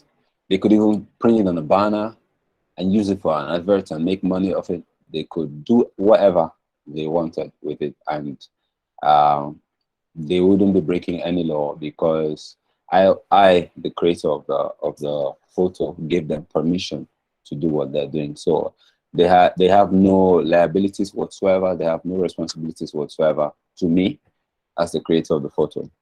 A lot of people use CC0 a lot on Wikimedia Commons, and it has its benefits, and it also has its cons. We'll talk about that when we come to Wikimedia Commons. The second is CC BY, Creative Commons Licenses BY. In this case, a work can be adapted in whatever way, however, but attribution must be given to the original author. Now, you're allowed to do whatever you want with a work that has a CC BY license. A CC BY license. You can do whatever you want with it. However, you must mention the author of the work. You must attribute and say, this is the person who created this item, or this work. This is the person who created it, and you know, whatever other information that comes with that. Usually they provide a template for you to reference. Sometimes they even provide a link for you to reference. Thankfully, Florence also talked about the TASL, title, author, source, and the license. So it gives people an idea of who the author of this work is. A lot of people, I personally like this license because it helps me to know where to find similar works. If I saw a photographer who took really amazing photos of the moon, or of solar bodies, things in space and things like that, astrologists or things like that, I would want to see more of his photos if that field was my interest. Now, if it was a CC0 license, the author's name will not get mentioned, won't get mentioned actually. It's at the decision of the one who is remixing the work or who's adapting the work to decide if he would like to mention the author or not. But on the CC BY license, he must mention the author. And if I have the name of the author, I could quickly make a search, and find out all other works that they have done in relation to the one that I found that I was interested in initially. And it's a really helpful license for me. And I think for every creative, no matter how generous you choose to be, this is a really good license to use in your works, because it helps people to, it creates visibility for your work and for all other future adaptations that you might most likely be interested in. The third license is CC by SA, and it's a share alike license. Apologies. I should have told you. I didn't include this in the. Okay, so I'm just going to mention it. It's a Creative Commons attribution but share alike license, and it says that all works can be adapted, must be attributed and shared using the same license. So the difference between this and the CC BY is that you can use the work, you can adapt it, you can remix it, you can do whatever you want with it, but you have to attribute the owner, the author of the work. You have to say, this is why I got it, and this is the owner, this is the author of the work, this is the creator of the work. And then after that, when you are done with the remixing and the adaptations or recreations and things like that, you have to share your end product using the same license. So that's the difference. You have to say, by the time you are done with adapting the work, you must use the CC by SA license to share your final product. So if you are going to adapt, and by adaptation here I mean to remix, to share, to copy, to reproduce, to recreate. So if I found a piece of music online that had this license, or if I found a photo online that had this license, and I wanted to remake another photo using that photo, it means that at the end of the day, when I am done, the final work that I have created will also be shared using this license, using the CC by SA license. So it has to be shared alike. I cannot share it under a different license. I cannot use CC by, neither can I use CC0 or any other license whatsoever. I must use a CC by SA license. And it really spells out the reason why you should have that. The fourth license is I'm going to open room for questions. I'm going to have a room for questions. So feel free to take note of your questions, and or you can send them in the chats. I can't see the chats right now, but if there is need for something to be re-explained, I'm hoping Ceslos would call my attention to it and let me know what I can do. Okay, so the fourth license is CC by NC, Creative Commons license with attribution, that's the BY, and then NC, no commercial use. So in this license, a work can be adapted, must be attributed, but cannot be sold or used for any commercial purpose whatsoever. You cannot, you can take a job, you can take a created work, you can recreate something from it, you can remix it. You have to say, this is who created the work, this is the original author of the work, but you cannot use the final product, or you cannot even use that product, that creation, for any commercial purpose. Neither can you sell it. To do this would be to infringe upon the copyright of the original creator, and that will definitely spell problems. And it is here that we see most of the Nigerian situations, especially in music, where people, couple musicians may be having fun and just recording stuff, and musician A makes a skit, and then musician B also makes a skit, but both of them are from different organizations who have a license like this. So the minute it's all good until musician B takes his colleague's skit and tries to include it as a part of his album or his own music which will eventually get sold, and then it does get sold and makes more money, or makes some money at all, whatever the case may be, he or she may have infringed, will have infringed on his colleague's license by the CC by NC. The point here is, on this particular license, you cannot involve commercial, for any reason. There should be no commercial interaction, or for any commercial purpose to which the artwork or the creation should be used. So I can do anything with an artwork.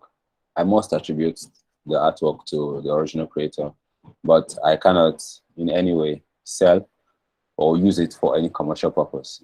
So there is a place of selling, then there is a part where you can use for commercial purpose. So you can have an outright sale, or you can include it as part of a thing or a system that could produce pecuniary benefits, say an advert or royalties or things like that. And this license forbids that kind of interaction. Okay. So there are, the next license is CC by NC and SA. So if you've been following, you'd see that it's a combination of some of the symbols we have treated previously. So we have the Creative Commons license. We have the by component, which is the attribution component. You have to say, this is what I got. This is the original author of the artwork. And then the NC is no commercial purpose. And then the SA is share alike. So this license is a combination of the four items we've treated previously. And it says that a work can be used with attribution. It can be adapted, but it must not be sold. And then it must also be shared using the same CC by NCA and an SA license.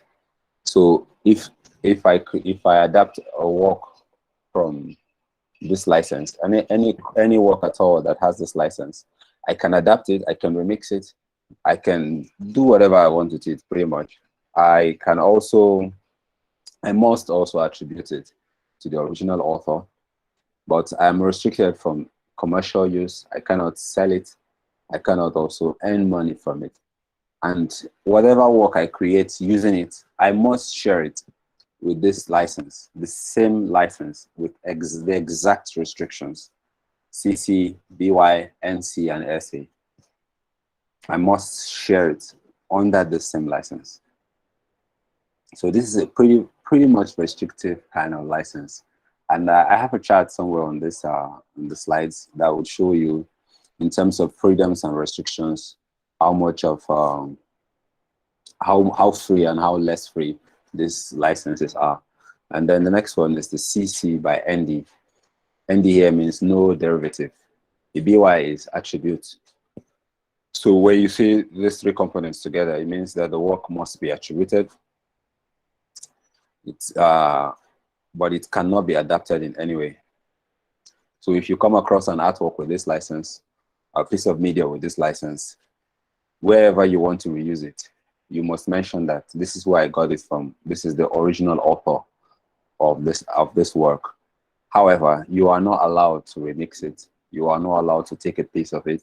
You are not allowed to adapt it in any way, to copy. You can't do anything with the work. You can only attribute. You can only say, this is where I got it from, verbatim. And it must be very clear. It's a very restrictive license, an extremely restrictive license. But it has its benefits as well. It has its purposes, especially for historically significant work or creations, where alterations in a little detail could affect the overall meaning of the work. I would search for an example so that I can share with you.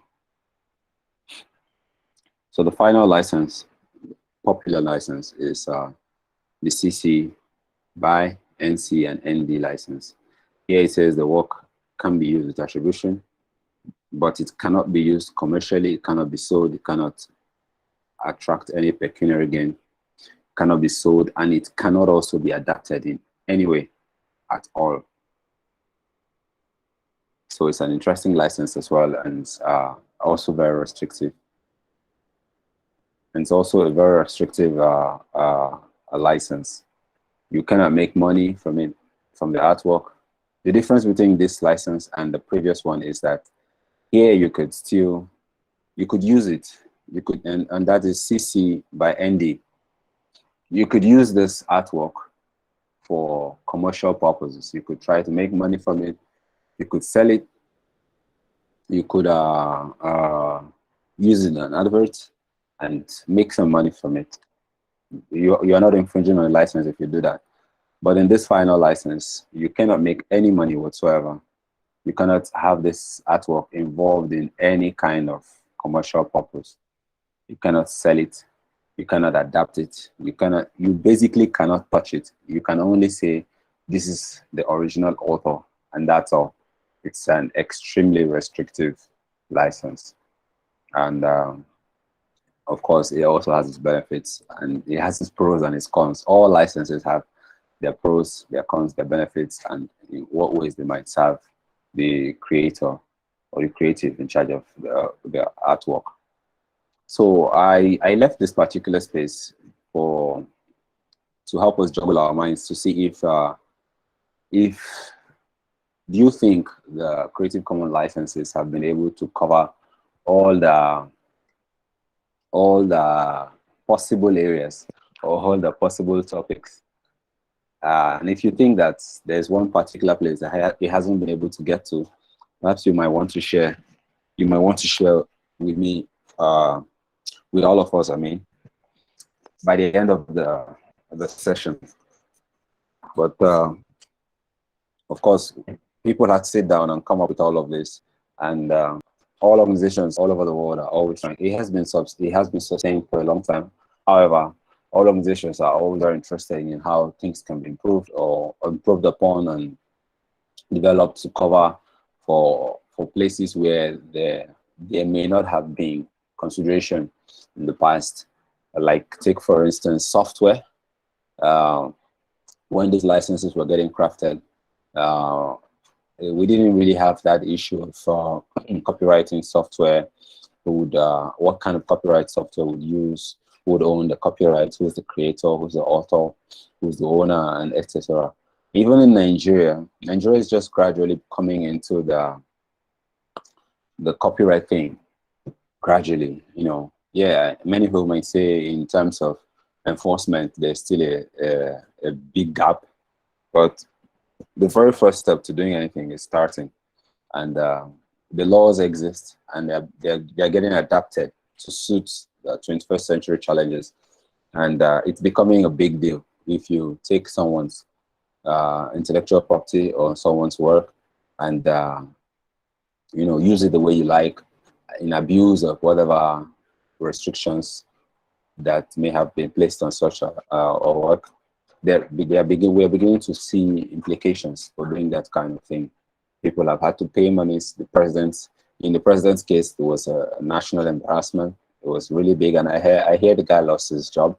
Even the vice president recently on Twitter posted a video, and he included Beyonce's song "Who Runs the World" Girls. That's and someone reported him on Twitter. I mean, the gods said she actually called Beyonce and said, "Look at what our vice president is doing. It's infringing upon the copyright on your artwork." And the post had to be taken down. If you're an avid user of Instagram, you find out that sometimes when you want to upload on Instagram and you use a song or you attach a song, an artist's song on it, when you don't attribute, you don't say, you're not conscious of the license that is protecting that artwork, Instagram is most likely going to send you a notification on worst case scenarios, take down the post, and probably met out some form of punishment to you for doing that. So these things are beginning to, there's more awareness, more and more people are beginning to talk to to lawyers about this kind of thing, and it's beginning to get more attention, the kind of attention it actually deserves, honestly. So yes, I'll ask us this question at the end of the training. Do you have any idea of a Creative Commons license that should exist? Is there a place, or is there a small part that you think that the Creative Commons licenses did not cover, even if it's a local problem in Nigeria alone? So key concepts.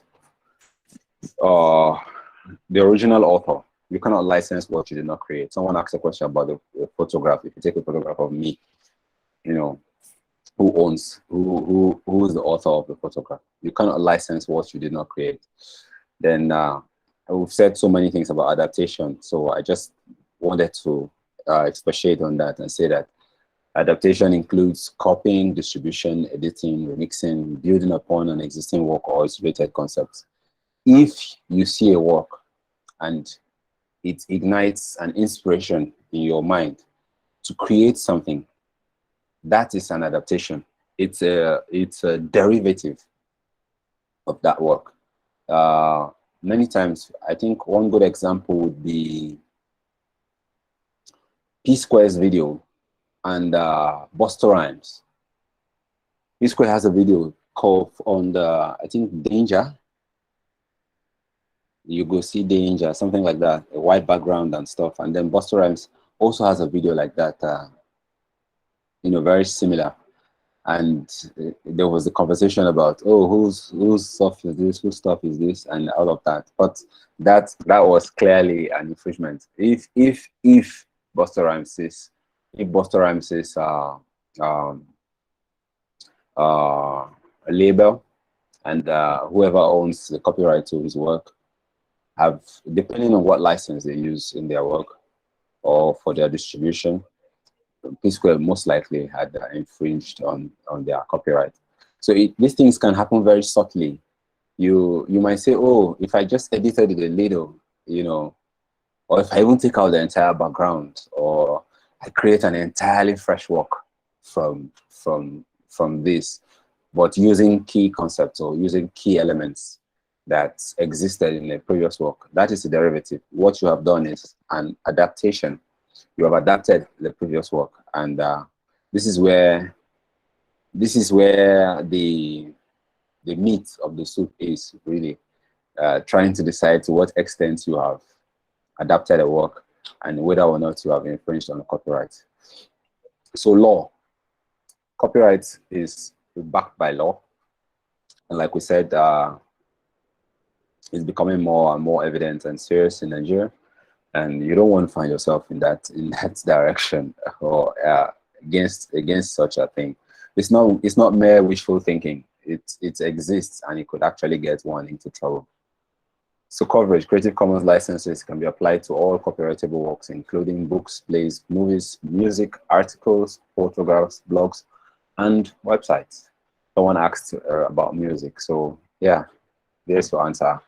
And derivative work means a work based upon the work or upon the work or other pre-existing works, such as a translation, musical arrangement, dramatization, fictionalization, etc. Okay, so finally, Wikimedia Commons, or simply Commons. Basic definition.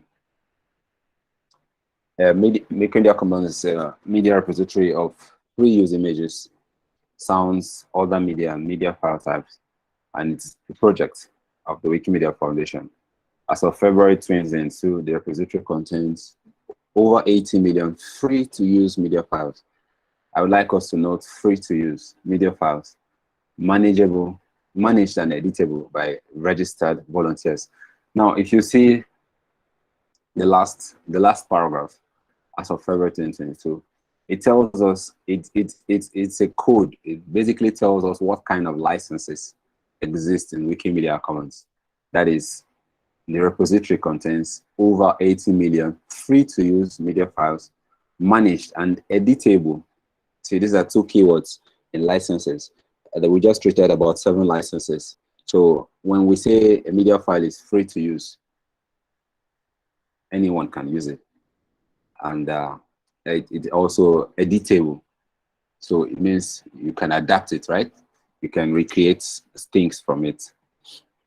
And it's editable by registered volunteers. So most of us are familiar with Wikimedia Commons, and thankfully, Lawrence also took time to talk about it. But I'll just reiterate something she said. On Wikimedia Commons, we at Wikimedia Commons only allow the use of the freest licenses, the licenses that have barely any restrictions. So you have CC, CC BY, CC BY SA, those licenses, and CC0. So we give a lot of attention on those licenses. You know, any other license will most likely not get accepted on Wikimedia Commons. A lot of people have had their works deleted, and as a result of a photo of license error or license problem.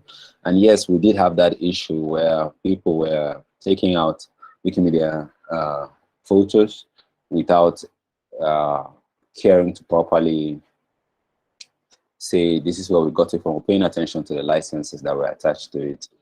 Thankfully, all of that is reducing now, and we're beginning to see more and more people paying more attention to the kind of licenses they find on Wikimedia Commons photos. So I attached this photo to show us a summary of all the licenses. So the first three are more permissions, they are very free. The last three are more restrictions, they are very tight. And then you have by CC BY NC, that is the non-commercial use. It's floating somewhere in the middle, but it's not too free, neither is it very limited. Sorry, someone saying something? Cecilus? Cecilus? Yeah, Wilson, are you done? I heard someone say something, so I thought it was you. Oh no, that was not me. Okay, so I'm almost done. Just, I think, one more slide. So I can share this, of course, with the source where I got it from. It's in the references here for anyone who would want to have access to it, so that you understand.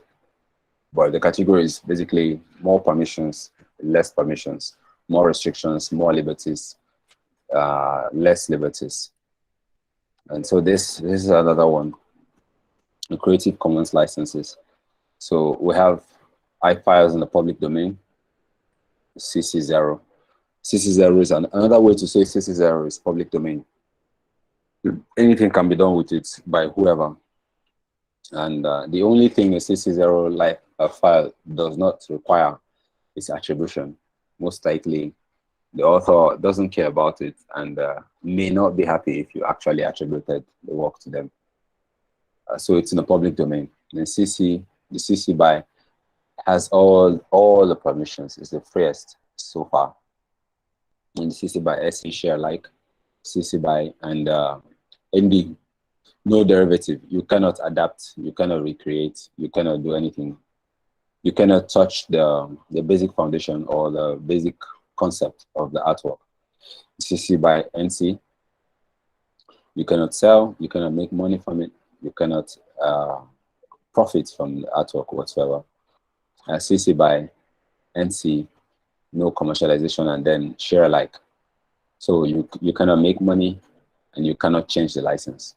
Whatever license you meet it with, you must also utilize that same license at the end of the day.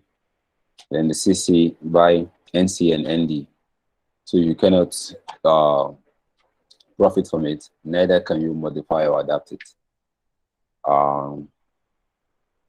So this is a basic summary. This is basically a summary of all of it, and just definition of terms. So yeah, I think this is the final slide, and that brings us to the end of the presentation.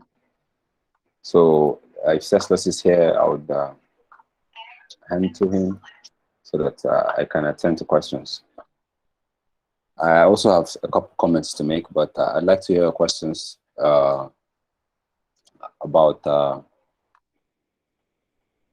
I'd like to hear your questions. Okay, I would like to hear your Thank you, questions. Wilson. It was awesome listening to you. Give us big insights on Creative Commons, the various types of Creative Commons licenses. So while we wait for people to perhaps drop their questions in the chat box, let's take one from Anthony Onwukwe. Wilson, he's asking, please, who owns the copyright and exclusivity of works in the situation of commissioned works? Commissioned works.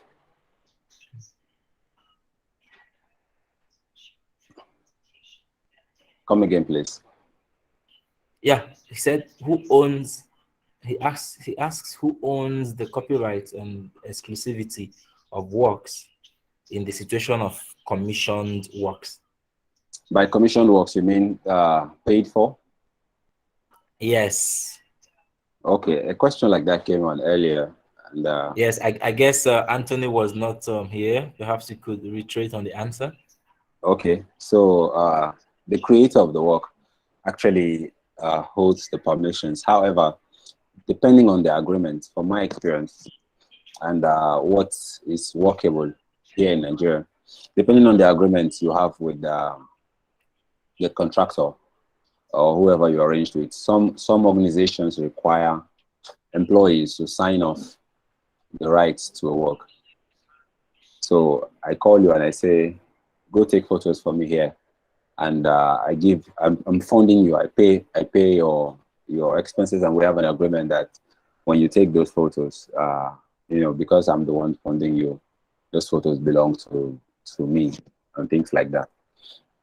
So in those kind of situations, you have the works belonging to the commissioner, the one who has said, because of this agreement or because of this arrangement, this works belong to me. However, where they don't exist, we have found that it always favors the creator of the work, the person who did the actual creation, the actual taking of the photos, in the case of taking photos, or the actual sculpting or creation, etc., things like that.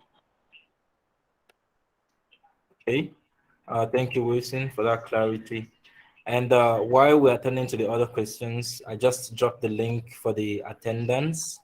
Of course, we have the shots from the initial start. So just fill in your name and other required details so that we can have your contact, and of course, put in the number where perhaps you would rather we send the data subsidy. That makes it easier for us. And so then there is another question, Wilson. Okay, go ahead. Chika Dinaka is asking, how can these licenses be acquired? Oh, actually, like we said at the beginning, all artwork is copyrighted. All. So one of the good things with what we are doing right now is we're creating an awareness. Inadvertently, we're creating an awareness for everyone to know that these things exist. They're there. So it's either to your benefit or to your disadvantage. The creator of a work, once the work is created, already has a license. His work is copyrighted. However, he can go an extra step by trying to tell you to what extent you can interact with his work. And that is where the Creative Commons came in to help out by forging these licenses and giving room to creating a way by a standardized method of interaction. So if I have already created an artwork, you all know now that artwork is copyrighted. But in order to know to what extent you can interact with my artwork, you have to contact me first. But with a Creative Commons license, after I'm done creating, I can say CC by NA by NC and by ND, and maybe SA. So when you see that license, you understand globally, wherever you are in the world, you already understand to what extent you can interact with my work. You know that you cannot profit from it. You know that you cannot recreate it. You know that wherever you are going to use it, you must attribute the work to me because it is mine. So you no longer need to communicate with me to be able to find out what you can do or what you cannot do with my work. So every work, I've forgotten the name of the person who asked the questions, but every work is copyrighted. The Creative Commons licenses only helps everyone who comes in contact with the work to understand what you, the creator of the work, wants them to do or what allows them to do with your work. Can they make money from it? Can they recreate it? Can they adapt it? Can they do a different work out of it? Do you want them to always recognize you as the author of the work? So the onus is on the creator of the work to use a descriptive license, most likely using the Creative Commons platform or the Creative Commons standards of attributing licenses. And then attach that license to your work and say, okay, this is how I would like my work to be interacted with. Yeah. Thank you, Wilson, for that clarity. Just to amplify, once you publish your work on Wikimedia Commons space under any of these licenses, you've acquired the license. Okay, and as such, anybody hoping to use your work must abide by whatever the license says. Onka Glory says, where do we see these licenses? Please, they are not in Nigeria, but they are on Wikimedia Commons. However, there are Creative Commons laws that apply in Nigeria. If you ever have to deal with issues surrounding copyright infringement in Nigeria, of course, let's say IP lawyer might best be the one to put you through. Chimarogo says, talking about P Square, when they got separated, none of them were allowed to perform any song as individuals to a paid event or gig due to copyright issues. Okay, that was just a comment. Ebube says, please, is it possible to get the link to the video? Yes, we'll share the link, sure. Someone and the asked a slides as question. well. Yes, okay. I can see a question from Accurate. It says, is this license something someone merits or it's given by hard work? Okay. So it's important to note that the license in itself is not some tangible thing per se. You know, it's not like some touchable, feelable item. It's the way you have it's an intrinsic, or it just comes. The way you are born as a Nigerian and you have rights as a Nigerian. Now, when you are born, nobody, and you try to travel, if you're a Nigerian and you try to travel to maybe from Lagos to Abuja, nobody can say, why are you traveling from Lagos to Abuja? Why? Because you have God-given rights. You have innate rights, you know, as a Nigerian, to move along the Nigerian geography without restriction whatsoever. That is how it is with the copyright licenses. When you have created a work, as long as the work has undergone the process of creativity, the end product is innately copyrighted. Accurate. I don't know if you are understanding me. So it's not like, I think that answers his question. It's not a physical thing you can touch it's not or some carry about. it's not some thing that you hang around with. It's just there. It's there. Thank you so much for that clarity. At least more people now know that that's how it applies. Please do well to fill in the attendance. I'm just seeing about maybe 5 names or thereabout at the back end. Please endeavor to fill the attendance. I'm pasting the link once again in the chat. Okay, somebody else says, what about a company that uses a video which was once an entry for the company's challenge as their company official video? Come And even again, going please. as far as, yeah, what about a company that uses a video that they used during a challenge? They use this video as their company video and even going as far as putting their logo in this video without the producer's permission.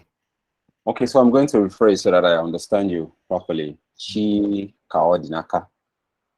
So you're asking, a company is making use of a video which they obtained during some social media challenge or some other offline challenge, right? Where they had contestants send in videos and then probably picked a winner or probably did not. And then one of those videos from the challenge is being used as the company's video.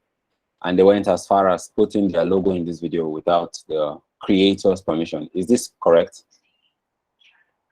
Yeah. Okay, if this is the case, then it is a copyright infringement, a very clear case of copyright infringement. Now, it is there are many examples of where this has happened, and the company had to pay the creator of the work for infringing on his copyright. Like I said earlier, copyright is innate, is there. Once you have created a work, it is there. You don't have to go to any office and go and sign that this work is my own. It's there. As long as you can prove that this work belongs to you, you created it. You can also show evidence of the process involved in creating it. The work belongs to you. So yes, you have a clear case of copyright infringement, and I can say that if you pursue it, you most likely will get compensated. I did hear about a case where someone used the photo of a girl in an advert for one of those soaps. I think Delta soap or so, I can't remember now. But the girl's photo was used as one of their advert materials, and she got to find out. However, there was a little glitch, a problem with that situation, because she assumed the copyright of the photo belonged to her. So I'm just going to say this. It may not be part of the focus of this interaction, but I think it's useful information, so I'll just share. Many people who go to photo studios to take photos for modeling purposes or just to have the photos for purposes for having for ownership, just to document good looks or things like that. They don't pay attention to agreements or arrangements with the photographer or the studio. Many studios have documents where they say, when you take a photo with us for free, or you are a model and we are managing you, that we own the rights to your photos, your videos, and your images. It happens a lot with modeling agencies. It happens a lot with ushering. There's a trade in Nigeria that's very popular. It's ushering.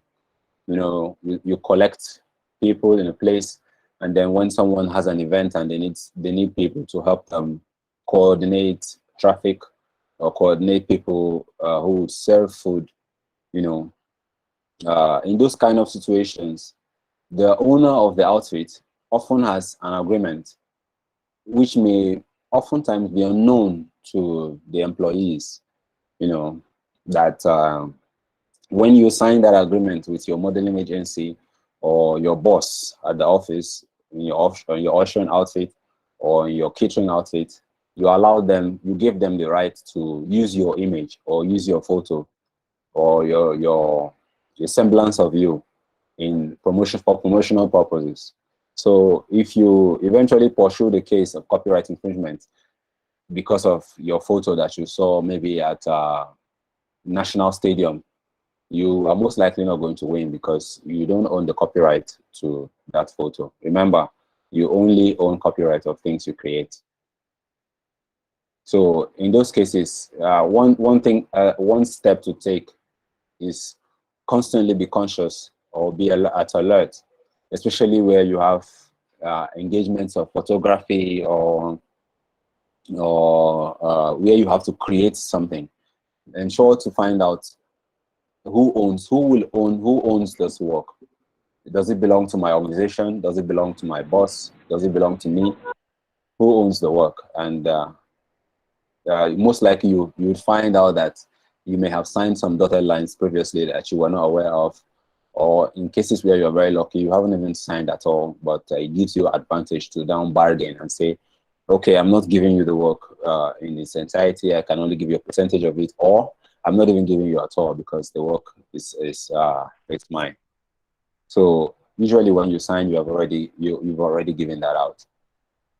So I just thought to mention that because it happens a lot in Nigeria, especially with modeling agencies, travel agencies, catering outfits, and educational agencies also. All right, Wilson, thank you so much for digesting that question.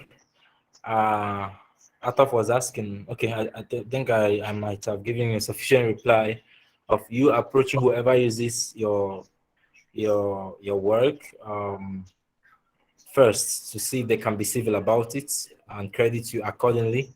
If not, you could sue them blind. Favor, your hand is up. Okay, yeah, good afternoon. My question is almost similar to the last question. It's something that happened to me late last year. So there was a picture I have on Google Drive, and then I posted that picture on my Instagram page as well. And then after some time on YouTube Music, I think a YouTube playlist was using that picture. So for big clients like this that are outside Nigeria and stuff, how do you go about reaching them? Maybe to take down the picture, or I don't know. What should an artist do in such a scenario? Okay, Favor. Well, if it involves Google, I can tell you that most likely you've signed off at some point. You have signed off your rights to that image. You know, either that image was uploaded on some platform that gave them the right to be able to use that. But I'm not discouraging you. Feel free to explore and make inquiries as to why they are using that image. And if you don't like the way the image is being used, you can also, like Ceslo said, you can let them know about it and then request that it be taken down. Of course, it will not be at their own prerogative. Some people have seen their pictures in pornographic websites. Some people have seen their photos as part of user reviews that for products that they have never even seen before. You know, most times because we're always just clicking yes on the internet, you're not always sure where and who you are giving permissions to do whatever you want or you don't like with your image or photograph, especially with fourth party apps. You know, these things, they just harvesting all of this information and it's all out there. But anytime you find out that a photo or an image of you is being used in a way that that would harm you or in a way that you don't approve of, you can always communicate to the organizations. There's always a contact list or an about page on the website, and let them know what your concern is. Most times they're likely to acquiesce your request and take it down.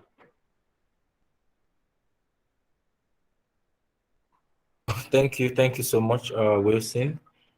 I will take it that was last question. And to reiterate for those who missed the very first webinar, please just join the Telegram group and you will have the link to the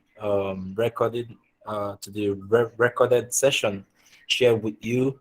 And it also has insights on Wikiloves Africa competition this year. But let me just give you the scoop that the first prize at the international level is $2,000. You cannot be too cool for that. So get involved, get with the program, get into the Telegram group where we give updates. There was a reason we chose that Telegram group is to make sure that as we share information, everybody is being carried along. You could always come back and catch up on what has been shared. We also have our local Wiki Loves Africa Campus Photo Fest prize. The first prize for now is $100, second prize 80, third 60, and we also have the Igbo Wikimedia category price that ranges from $150, $200 to $250 for Igbo specific content through Wiki Loves Africa.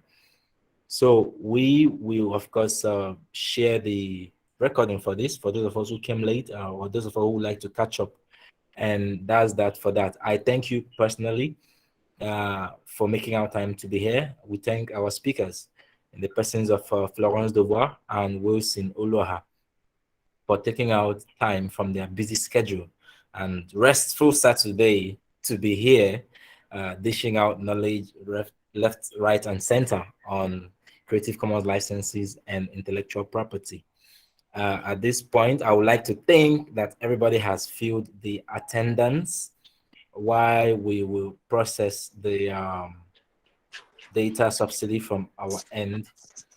And I would say enjoy the rest of the day. I will stop the recording now, and if you have other questions, perhaps you can also ask while we stop the recording. Thank you, Queen. Thank you so much.